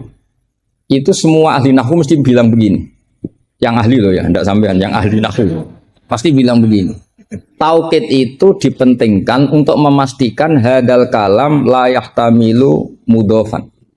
Bahwa kalam ini tidak terjadi pembuangan mudhof. Karena kalau dalam bahasa Arab ja'a zaitun bisa saja ja'a gulamu zaitin atau katibu zaitin atau tilmizu zaitin. Sampai butuh taukid itu saking seringnya di bahasa Arab itu ada buang mudhof. Sehingga orang Arab kalau ingin memastikan zaid sendiri yang datang harus ngomong ja'a zaitun nafsuhu.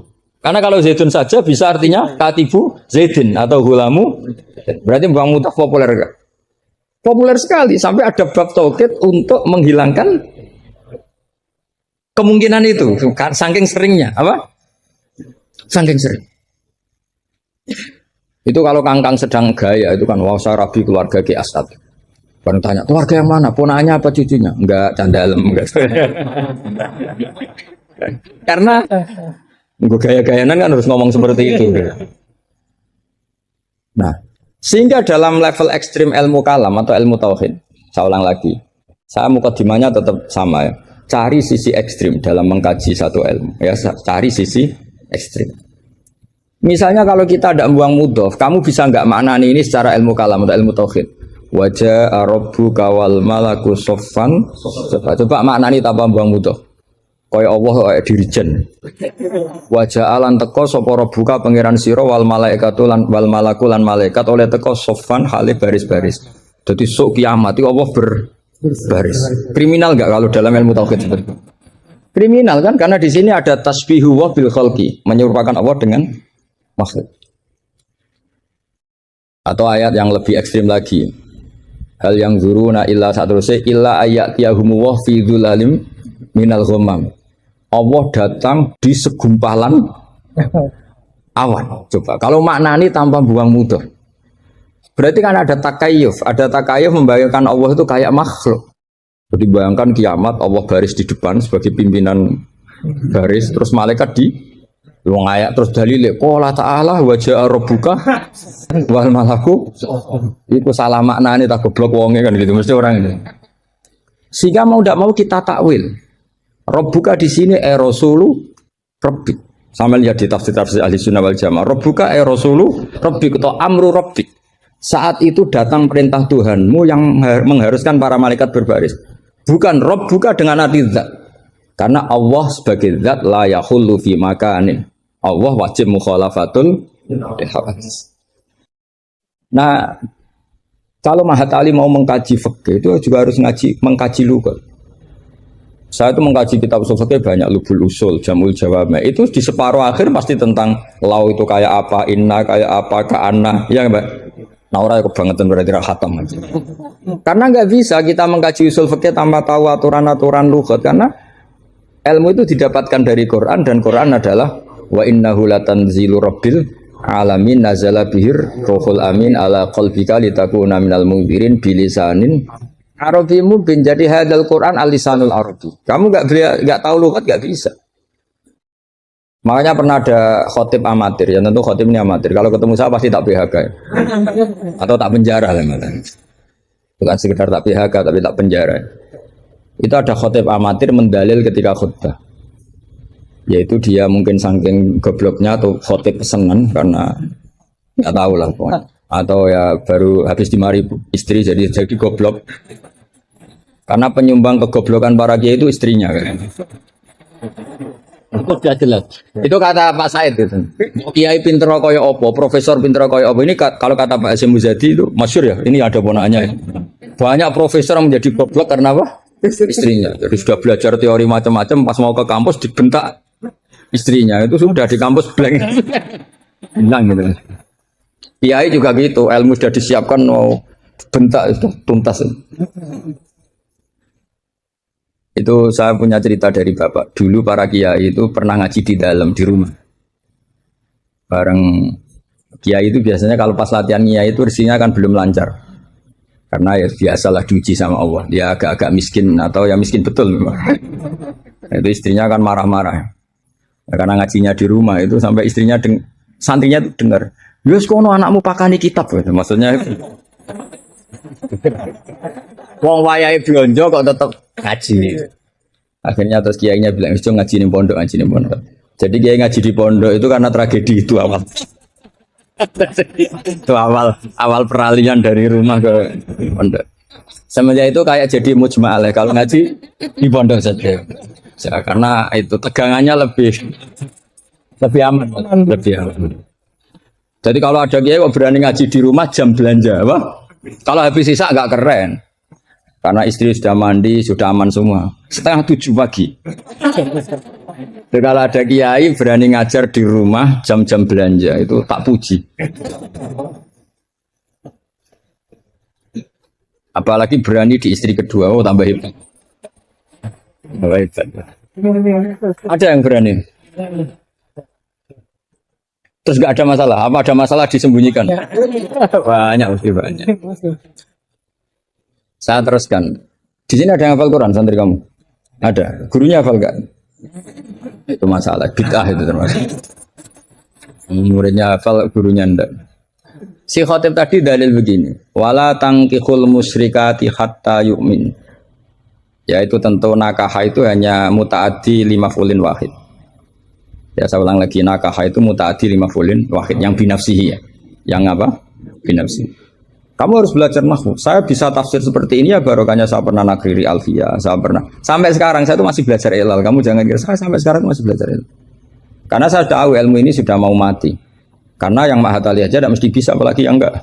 Padahal maknanya Mahatali itu apa? Kelas tinggi. Buat tinggi bingungnya, buat ilmunya ada tahu. Al-alif fitahayyur au fil ada. Walinya kan kalau dalam ilmu balaghah kalau makmul dibuang itu umum, jadi nggak jelas al-alifi apa kan nggak jelas, karena makmulnya dibuang.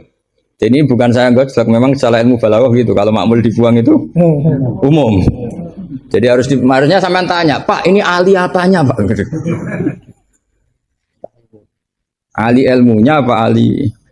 Karena tadi kadang santri itu nggak berani boyong. Saya pernah punya cerita unik dari Mbah Mun. Kiai itu latihan, jadi kiai itu latihan. Kata Mbah Mun gini, saya itu pernah husnudzon sama santri yang kalau perinan itu tidak pulang. Itu Mbah Mun anyaran Kiai itu dipuji, wong perinan kok tidak pulang, berarti capek, sregep itu. Tapi Mbah Mun itu betapa kecewanya ketika santri itu dipanggil, "Cung, perinan kok tidak pulang, kenapa?" Nah, ning omah kan ngarit, Mbah.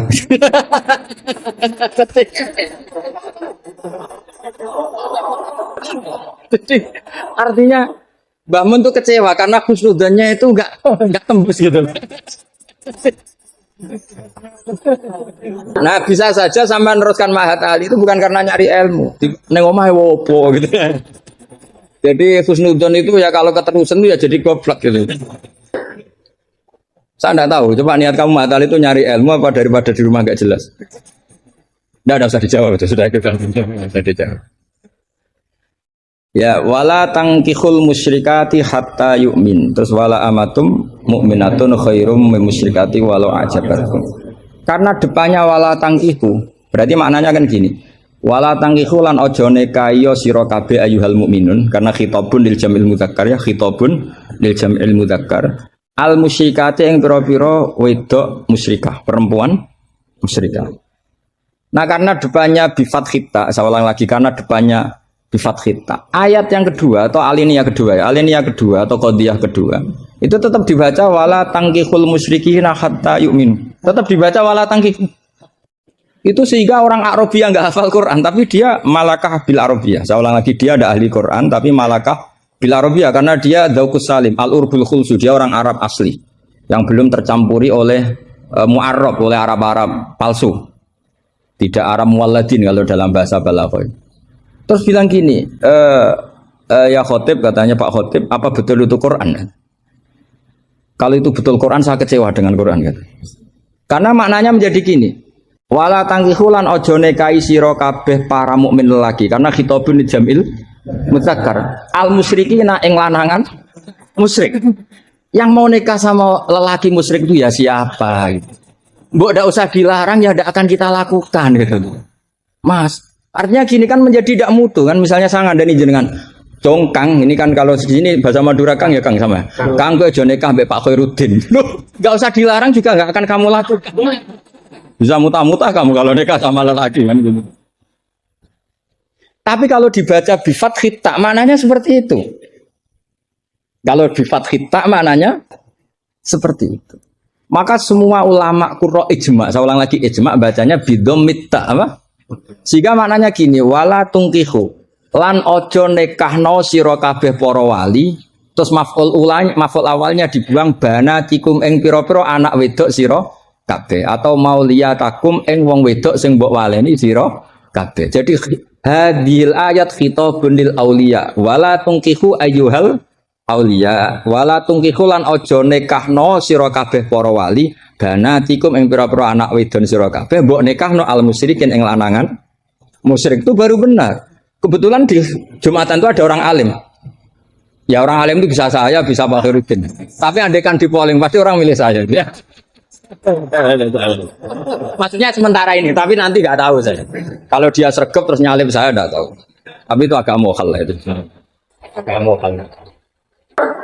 Ya setidaknya mohal adatan, bukan mohal yang ini. Ya, mohal ya. Mohal adatan ya, bukan mohal yang kotan, tapi mohal apa? Adatan. Ya, bukan mohal aklan ya. Terus ada kiai bilang gini, ndak itu yang salah, ndak Qurannya, khotibnya. Itu semua Quran bacanya bidomit. Maka kalau sampai mengkaji Quran itu harus seperti ini, cari sisi ekstrimnya. Betapa fatalnya kalau kita salah harokat.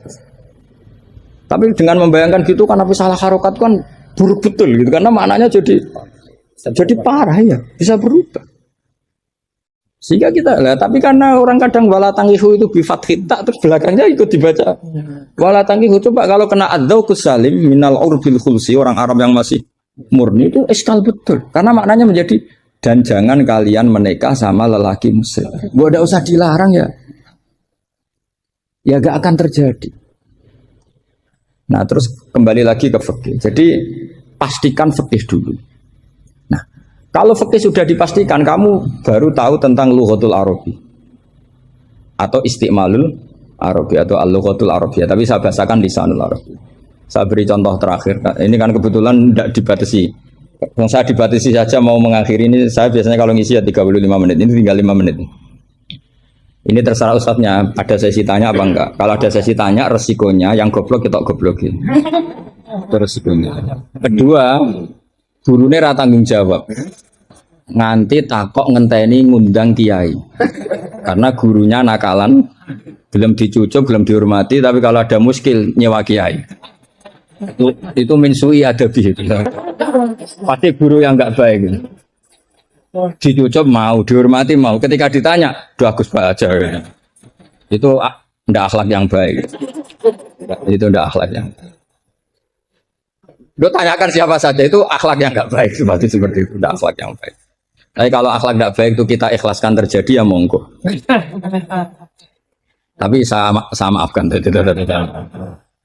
Begini misalnya, pastikan bahwa hukum fikih ini kan apa? Jurusan kamu kan fikih wa usuli dan katanya tadi fikih tafsir. Saya pastikan tafsir itu gampang. Pastikan kamu tuh alim fikih. Ya tadi minimal itu setengah hafal ya. Tidak harus hafal betul, tidak mungkin. Nah, potongan sama itu tidak mungkin setengah hafal. Ini bukan sultan, bukan sul yakin. Bukan sul yakin. Kalau sultan masih baik ya. Sul yakin. Lu sama tidak usah tersinggung, biasa aja. Wong saya hanya ngomong, hati saya tetap husnudzon. Bedanya ulama sama enggak gitu. Ulama itu rileks tapi hatinya salimal qalbi, salimas sarir. Kalau orang munafik lisannya bagus tapi hatinya jelek. Jadi kalau saya lisannya bagus, terlalu bagus malah bahaya. Karena khasnya orang munafik tuh lisannya bagus. Wah, saya ngawur itu masih ada ilmunya.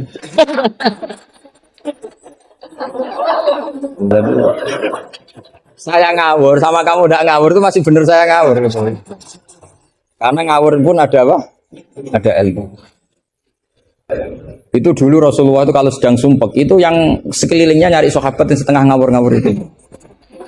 Karena Abu Bakar itu terlalu sopan untuk bisa bikin Rasulullah tertawa. Umar ya gitu. Makanya ketika Rasulullah sumpek itu, hazin itu kelihatan sumya karena yang dipikir banyak tentu Rasulullah termasuk mikir sampean. Mlebu swarga sampean yo angel. Karena kuota amalnya tidak cukup. Sampai Rasulullah nangis-nangis minta hak syafaat. Kalau Nabi mikir diri sendiri udah selesai mulai dulu. Langsung masuk surga di depan. Yang agak ribet kan karena mikir nyafaati sampean-sampean ini. Kalau nyafati saya agak ribet karena orang hafal Quran sudah dapat porsi sudah. Jadi sudah agak mati ribet. Yang ribet ini coba sampean atas nama apa coba? Kalau Habib Husain kan atas nama cucunya.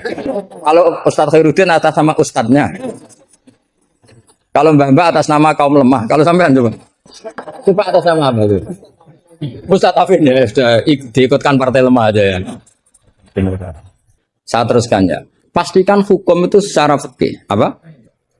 Kalau secara fikih kamu sudah hafal, nanti menakwil Quran, takwil itu bisa maknanya tafsir, bisa maknanya tahmil. Nanti saya jelaskan. Itu pasti gampang. Misalnya begini. Muharramatun nikah itu ada berapa coba? Kan ada 7 yang bin nasab. Ya muharramat itu kan ada 3 sebenarnya. Muharramat bin nasab jumlahnya berapa? 7. Ada muharramat birodok jumlahnya juga 7. Ada muharramat bil musoharoh karena bisanan. Ya karena apa? Terus yang terakhir ada haram min khaisul jam'u tapi tidak min khaisun nikah. Ya haram min khaisul jam'u tapi tidak haram min khaisun nikah. Kayak kamu nikah mbaknya otomatis nggak boleh nikahi adiknya selagi masih sah dengan mbaknya. Makanya nunggu mbaknya mati jadi urutannya. Jadi kalau mbaknya mati betul nggak tahu saya itu. Semoga nggak karena apa-apa takdir. Tapi kalau adiknya cantik mbaknya jelek kok mati dulu.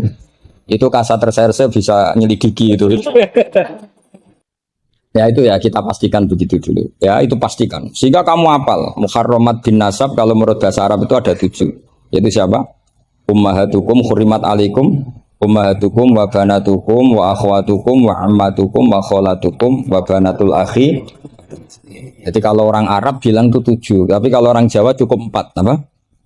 4 karena orang Jawa hanya ngitung ibu, putri, saudara, bule hanya 4. Karena orang Jawa bule dari bapak atau ibu namanya juga bule. Kalau orang Arab bilang dari bapak amma, dari ibu khola, maka menjadi 5. Orang Jawa hanya bilang keponakan, apa? Keponakan. Orang Arab bilang banatul akhi, banatul ukhti. Jadi kalau orang Jawa bilang lebih simpel karena ammah sama ya karena sama ammah sama kholah dihitung 1 ya kan.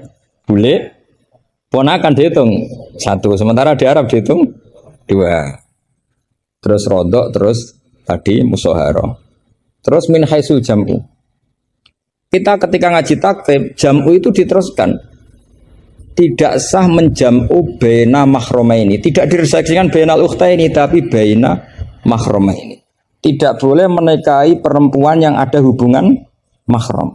Pengandiannya gimana? Imro'atani sing lau furidot ikhdahuma dzakaron tidak boleh nikah.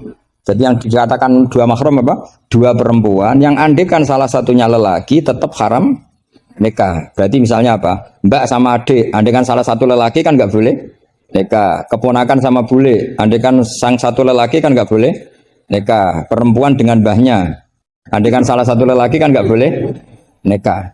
Nah, tapi Quran hanya ngendikan wa antasma'u bainal ukhtaini illa ma qad salaf. Tidak boleh mengumpulkan 2 saudara. Andekan Anda terjebak tekstualistik, maka Anda hanya mengharamkan jam'u bainal ukhtain. Dan itu bahaya betul secara fikih, kriminal besar. Karena kamu berarti menghalalkan orang menikahi perempuan berbarengan dengan bulenya. Kadang kan bulenya juga masih cantik. Iya, atau misalnya yang kamu nikahi umur 17, 18, bulenya umur 30. Terus cantik bulenya. Terus bulenya sekalian gitu. Atau nikahi bulenya, terus ponakannya cantik. Kalau sama banyak kayak enggak ya. Kan 17 versus 70. Jadi enggak usah dilarang kayaknya keterlaluan. Bayangkan apa? Al-jam'u bainal mar'ah wa jaddatiha. Itu nunggu kelainan maksudnya itu. Nah pertanyaannya begini. Kalau tidak Anda tidak mahir bil fikhi, saya ulang lagi, Anda tidak mahir bil fikhi, maka ayat wa anta tasma'u bainal ukhtain termasuk ayat muskilah. Atau Anda tidak mahir bil fikhi, bahkan Anda ifta secara menyesatkan. Yang haram itu jam'u bainal ukhtain karena itu yang mansus di Quran. Kalau bainal mar'ah wa amatiyah enggak ada di Quran, wa kholatiyah enggak ada. Itu sesat dan itu wajib diboyong kalau pondok sini. Wajib diboyong dan harus enggak dapat tiket ke surga itu. Kecuali tobat ya tentu kecuali. Maka ajaran kita nggak boleh orang terjebak tekstualistik, harus ada ilmu usul fikih. Nah, barokahnya kamu hafal fikih tadi, maka ayat wa antas mau bainal ukhtain kamu fikih ini min itlaqil ba'di wa iradatil qul. Jadi ketika Allah mengatakan ukhtain adalah melafatkan ba'dun min afrodil muharramat tapi wa iradatil qul. Jadi ukhtain bukan dengan makna dua bersaudara tapi fardun min afrodil jam'i bainal muharramat. Dong ya. Jadi coba artinya kamu bisa maknani itu karena kemahiran dalam fikih sehingga tidak terjebak bainal ukhtain. Makanya zaman Nabi Sugeng itu sudah menambahkan wala bainal mar'ati wa ammatiha wala bainal mar'ati wa kholati. Tapi Nabi memang enggak menambahkan wajaddatiha. Karena Nabi tadi itu tahulah kalau itu hanya orang enggak waras yang bayangkan. Kan nggak usah dilarang juga pasti orang nggak akan melakukan itu loh. Kan misalnya yang kamu nikah kan rata-rata umur 20, mbahnya umur berapa coba? Ya sudah 70 kan. Nggak usah dilarang juga agak kebayang kan. Ya nunggu nggak waras dulu kalau sampai kepikiran nikah ibahnya juga itu. Dia mukalaf ini katanya. Nah, jadi saya ulang lagi ya, kalau kamu ingin mengkaji apa? Tafsir ya. Pastikan fikih itu ngelotok andori kolbi. Sehingga lafat-lafat yang meskipun muhim itu memberi salah cipta. Cara kiai kan ini apa kalau muhim? Kiai Jawa mana nih muhimun? Lafat yang maringi salah cipta. Lafat yang dohirnya itu memberi salah paham. Muhim itu dulu. Ya kayak tadi loh. Wa antas ma'um bainal ukhtain kan hadil ayat tuhimu seakan-akan yang haram itu hanya jam'u bainal ukhtain. Itu apa kalau bahasa Madura? Apa? Itu bahasa Indonesia, gak bahasa. Itu bangsa Indonesia, ada bangsa Madura yang menurut bangsa Madura. Kalau tadi makna bangsa Indonesia bukan. Pokoknya seperti itu. Jadi kepastian, makanya menurut saya tradisi guru-guru kita, ya mulai Mbah As'ad, mulai sekarang ada Gus Azaim, mulai dulu ada semuanya lah, ada Gus Fawaid. Tradisi guru kita ini sudah benar. Orang itu nggak boleh belajar tafsir Jalalain sebelum belajar mabadi fikih, pesolatan, sulam taufik, sulam safina. Sekarang itu termasuk minal fitan besar, termasuk fitnah besar sekarang. Orang belum belajar apa-apa langsung belajar tafsir. Saya ini kecelok ahli tafsir, tapi belum pernah saya baca tafsir secara masif. Saya tiap ngajar tafsir pasti ngajar fikih. Saya sampai sekarang masih ngajar muhadzab, ngajar Fathul Wahab. Bahkan kitab terkecil fikih pun saya ajarkan, yaitu sulam taufik. Saya ngaji tafsir hanya 2 minggu sekali. Itu pun saya mesti ngomong fikih. Karena takut orang-orang itu hanya ngomong tafsir dan ngomong apa? Itu termasuk ngaji khasa tafsir itu mesti ngomong fikih. Bahkan Pak Quraisyihab, Profesor Quraisyihab mengagumi saya dari segi saya selalu ngomong fikih. Karena tadi gak kebayang tafsir ini kalau gak dikawal fikih. Coba misalnya kalau wa antas ma'u bainal ukhtain, terus kamu sekarang lama bilang, oh ini jelas Allah hanya mengharamkan bainal ukhtain. Kalau boleh kan ya masih cantik. Waduh. Itu kalau saya jadi kiainya, saya langsung sujud sama Allah, ya Allah jangan kasih tiket surga. Bukan sekedar tak boyong. Kalau tak boyong masih bagus. Tapi kalau kita ngelotok fikih, secara fikih sudah angzori kolbin pasti tahu. Hadil ayat ini cara balaghah min itlaqil ba'di wa iradatil qul. Jadi ketika Allah menyebut bainal ukhtain mewakili makna bainal mahramin. Apa? Bainal mahram. Itu kan sama seperti Nabi ngendikan tawaf cung yo ning Hajar Aswad. Manane ya semua Ka'bah. Ora kok kowe mau bengi Hajar apa? Hajar Aswad. Itu biasa dalam bahasa Arab seperti itu. Sama seperti Nabi, orang baik adalah yang memegangi anak yatim, ngelus-ngelus kepala anak yatim. Kayak ngelus-ngelus tok bisa wong akeh. Maksudnya ngelus-ngelus itu bukti tarohum, apa? Sayang lah, sayang itu dibuktikan dengan memberi kebutuhannya.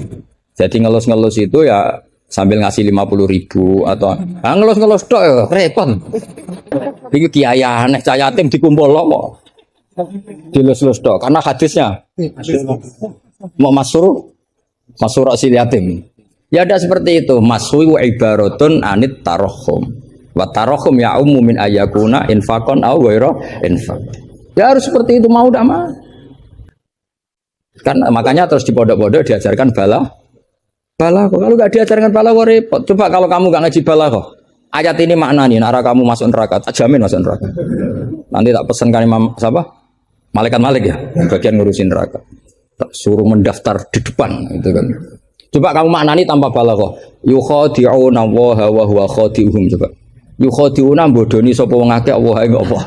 Wa huwa lan utai Allah yukhadi'u bodoni mereka. Coba. Wah, tadi mereka menipu Allah apa balas? Kan kacau kan. Seperti itu ulama balaghah sepakat ini mimbabil musyakalah apa mimbabil musyakalah karena mereka menipu Allah maka musyakalahnya dikatakan wahwa khadihum tapi dengan makna yang berbeda. Jadi maknanya wahwa Allah khadihum yang membalas tipuan mereka. Padahal kata membalas itu udah ada di situ. Tapi kalau kamu maknani khadihum dan Allah menipu mereka berarti kamu nyifati Allah sebagai itu kafir berat. Bukan kafir ringan. Nah makanya kalau kamu mau belajar balaghah, cari sesi ekstrimnya. Betapa bahayanya kalau tidak belajar balaghah, maka wahwa khotihum kamu akan salah makna. Juga begitu juga di wa antas mau benal. Jadi kembali ke depan bahwa kita kalau mau mengkaji ilmu itu cari sisi ekstrimnya. Supaya kamu tahu betapa bahayanya kalau tidak menguasai ilmu itu. Pasti apa fasuilu fa'afto biwiri ilmin fadallu wa'adu. Saya melihat bahwa kita ini sudah subjek, bukan objek. Karena setahu saya, santri-santri itu misalnya ngapalkan alfiah capek, terus manfaatkan lihat sinetron. Jadi mereka itu alat untuk kita terhibur. Bukan kita diperalat sinetron, tapi kita memperalat sinetron. Misalnya tadi beliau cerita bapak-bapak jadi korban karena ibu-ibu melihat bapak-bapak yang ganteng pakai jas uangnya banyak. Sebetulnya ibu-ibu juga jadi korban karena nggak secantik yang di TV. Jadi ini penting saya ketahui. Begitu juga melihat Real Madrid misalnya. Kita ini kalau ngidolakan pemain lokal, kan datangkan pelatih, ngelatih itu mahal, bikin stadion mahal. Mendingan ngidolakan sudah jadi. Lagi-lagi mereka kita jadikan objek dari keinginan kita yang nggak mau repot-repot ya beli yang instan gitu. Jadi ini mungkin yang saya beda dengan beliau. Saya ini sering ketemu para dokter, para profesor di Jogja. Bahkan saya bikin komunitas grup diskusi kematian. Itu profesor-profesor yang mau mati itu sering diskusi sama saya. Kenapa ini penting? Karena mereka bilang gini, Pak Bahak, dunia ini pasti kita tinggalkan saja, perumusnya banyak. Masa kematian yang kita songsong nggak ada rumusnya gitu. Makanya kita bikin tim perumus kematian.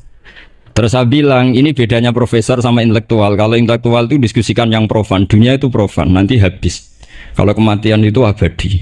Maka untuk orang jadi profesor, sarannya harus tahu tentang kematian. Dari provokasi ini banyak teman-teman diskusi kematian ini.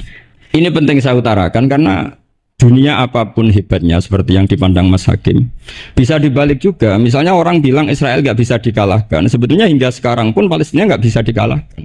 Hebatnya apa Israel? Nyatanya tidak bisa menghilangkan Palestina. Paling di Google dihapus gitu saja. Sama, apa sih hebatnya punya TV banyak, pemirsanya banyak? Sebetulnya TV itu menggantung banyak pemirsa, dan itu kita. Sebetulnya mereka yang bergantung kita, apa kita yang bergantung mereka? Zaman ibu-ibu belum ada sinetron, mereka terhibur, ngerasani tonggo, petanan, macam-macam. Artinya punya cara untuk hiburan.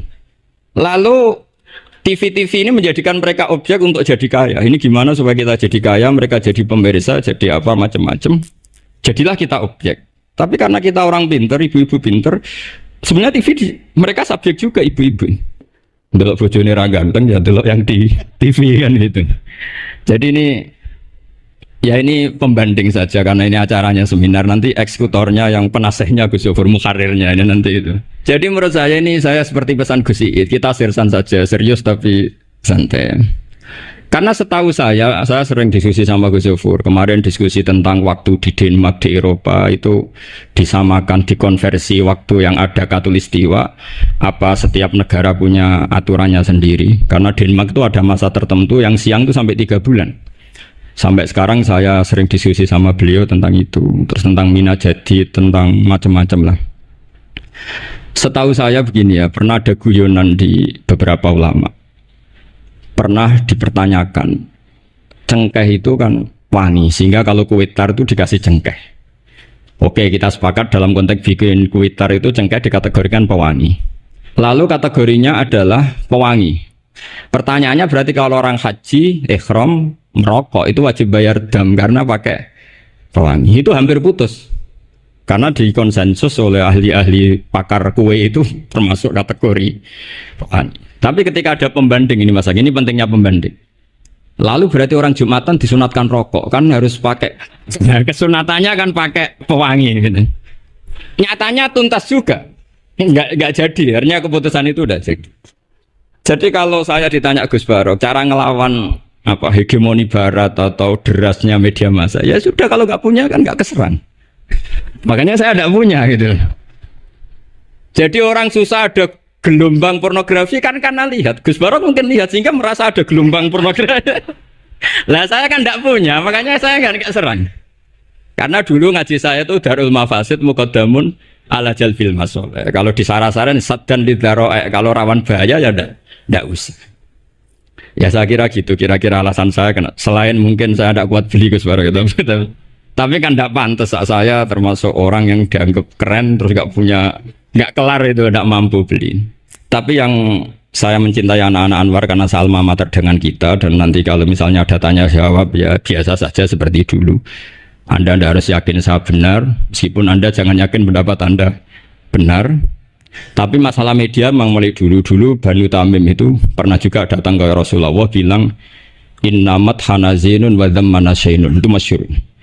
Ya Muhammad, kita ini iman tanpa dijajah Anda. Kita iman karena bukan kalah perang. Dan kita komunitas yang besar. Sehingga perlakukan kami dengan khusus. Karena sekali saya muji Anda, maka pujian kita adalah menjadi zainun laka. Menjadi hiasan, menjadi pencitraan yang bagus bagi Anda. Wa inna dhammana syainun, sekali kita mengkritik kamu, maka kamu dalam bahaya. Syainun, maka kamu akan hina. Apa jawab Rasulullah? Enak saja Nabi jawabnya. Zaka Allah. Kita ini orang iman. Kalau dikritik media ya tenang saja. Yang penting intawah benar. Nah mungkin saya latihan di makom itu sehingga saya itu sama media biasa saja. Istri saya lihat sinetron. Setahu saya gitu. Bersumpek gitu, delok dunia gitu. Hiburan delok sinetron. Ini sebenarnya kita subjek apa objek? Kalau menurut Mas Hakim objek. Kalau saya ya kita subjek. Kalau bosan ya ganti saja. Kalau bosan, jadi kita yang memainkan mereka, bukan kita yang dimainkan mereka. Yang pegang remote kita. Nah, saya kira ini yang ringan-ringan saja, seperti pesan Gus Iyad tadi, sersan itu serius tapi santai. Ya biasa saja menurut saya, ini zaman nggak bisa dilawan ya. Saya juga beberapa kali ketemu menteri, ketemu pejabat ya, kita sering diskusi. Kadang-kadang mereka bilang, Gus, mbok ya usul tentang sebetulnya tata negara itu kayak apa.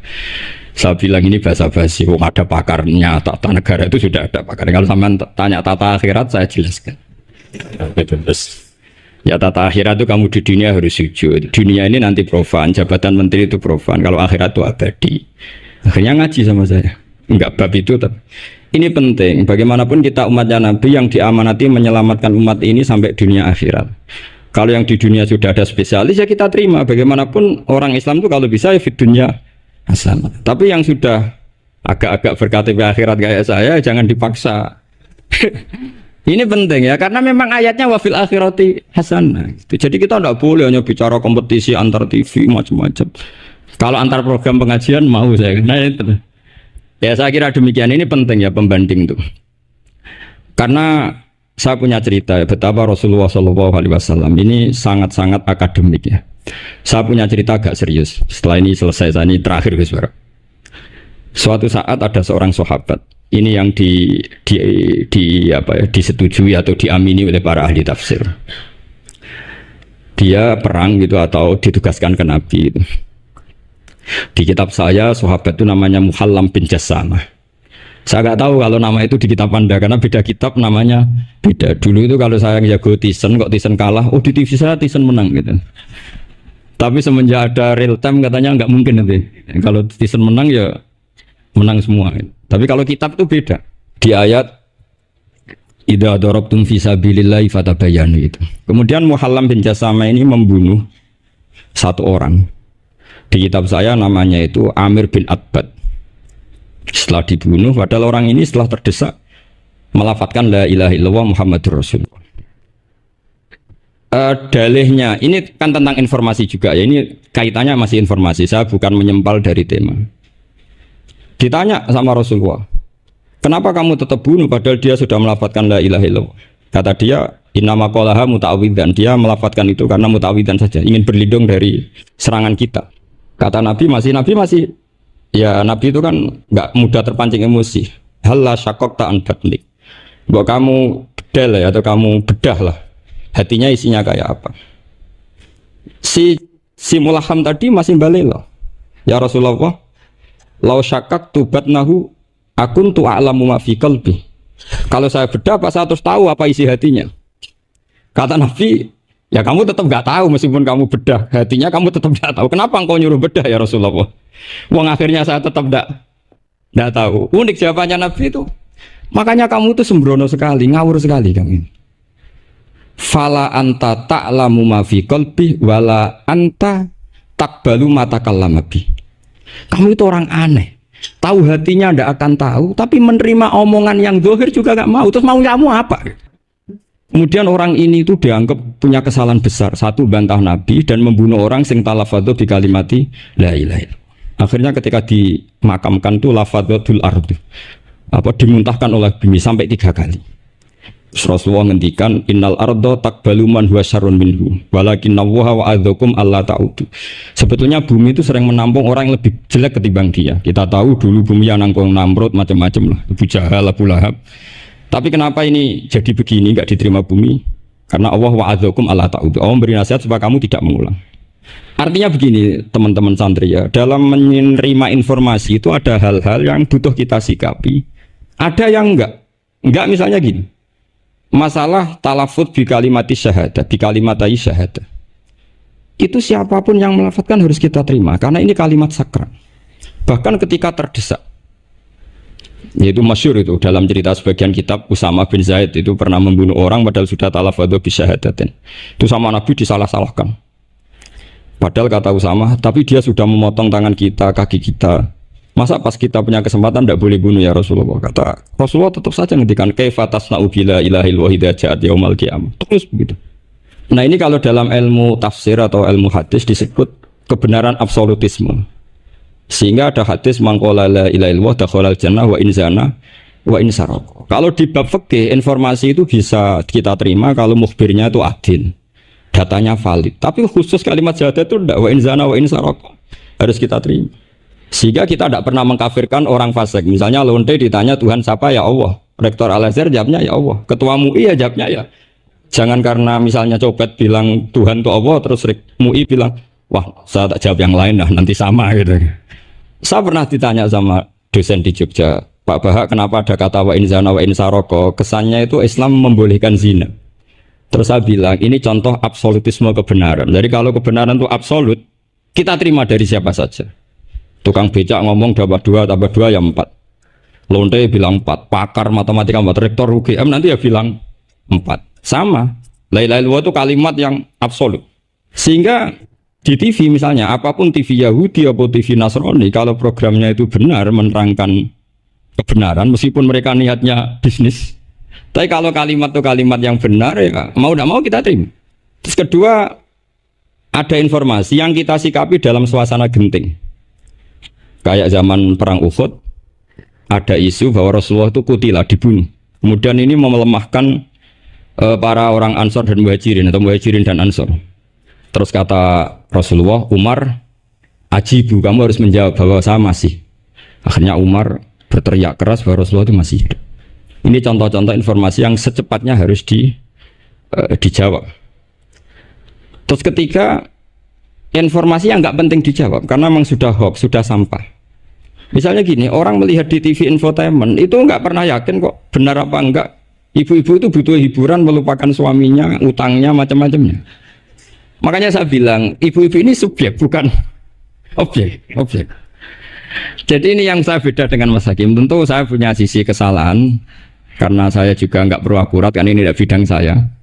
Tapi cukup jadi pembanding, karena ini menyangkut harga diri Mas Hakim. Kesannya kalau kita objek kan kita ini kayak orang bodoh yang diatur-atur gitu lah. Tapi kalau subjek kan keren gitu, kadang-kadang.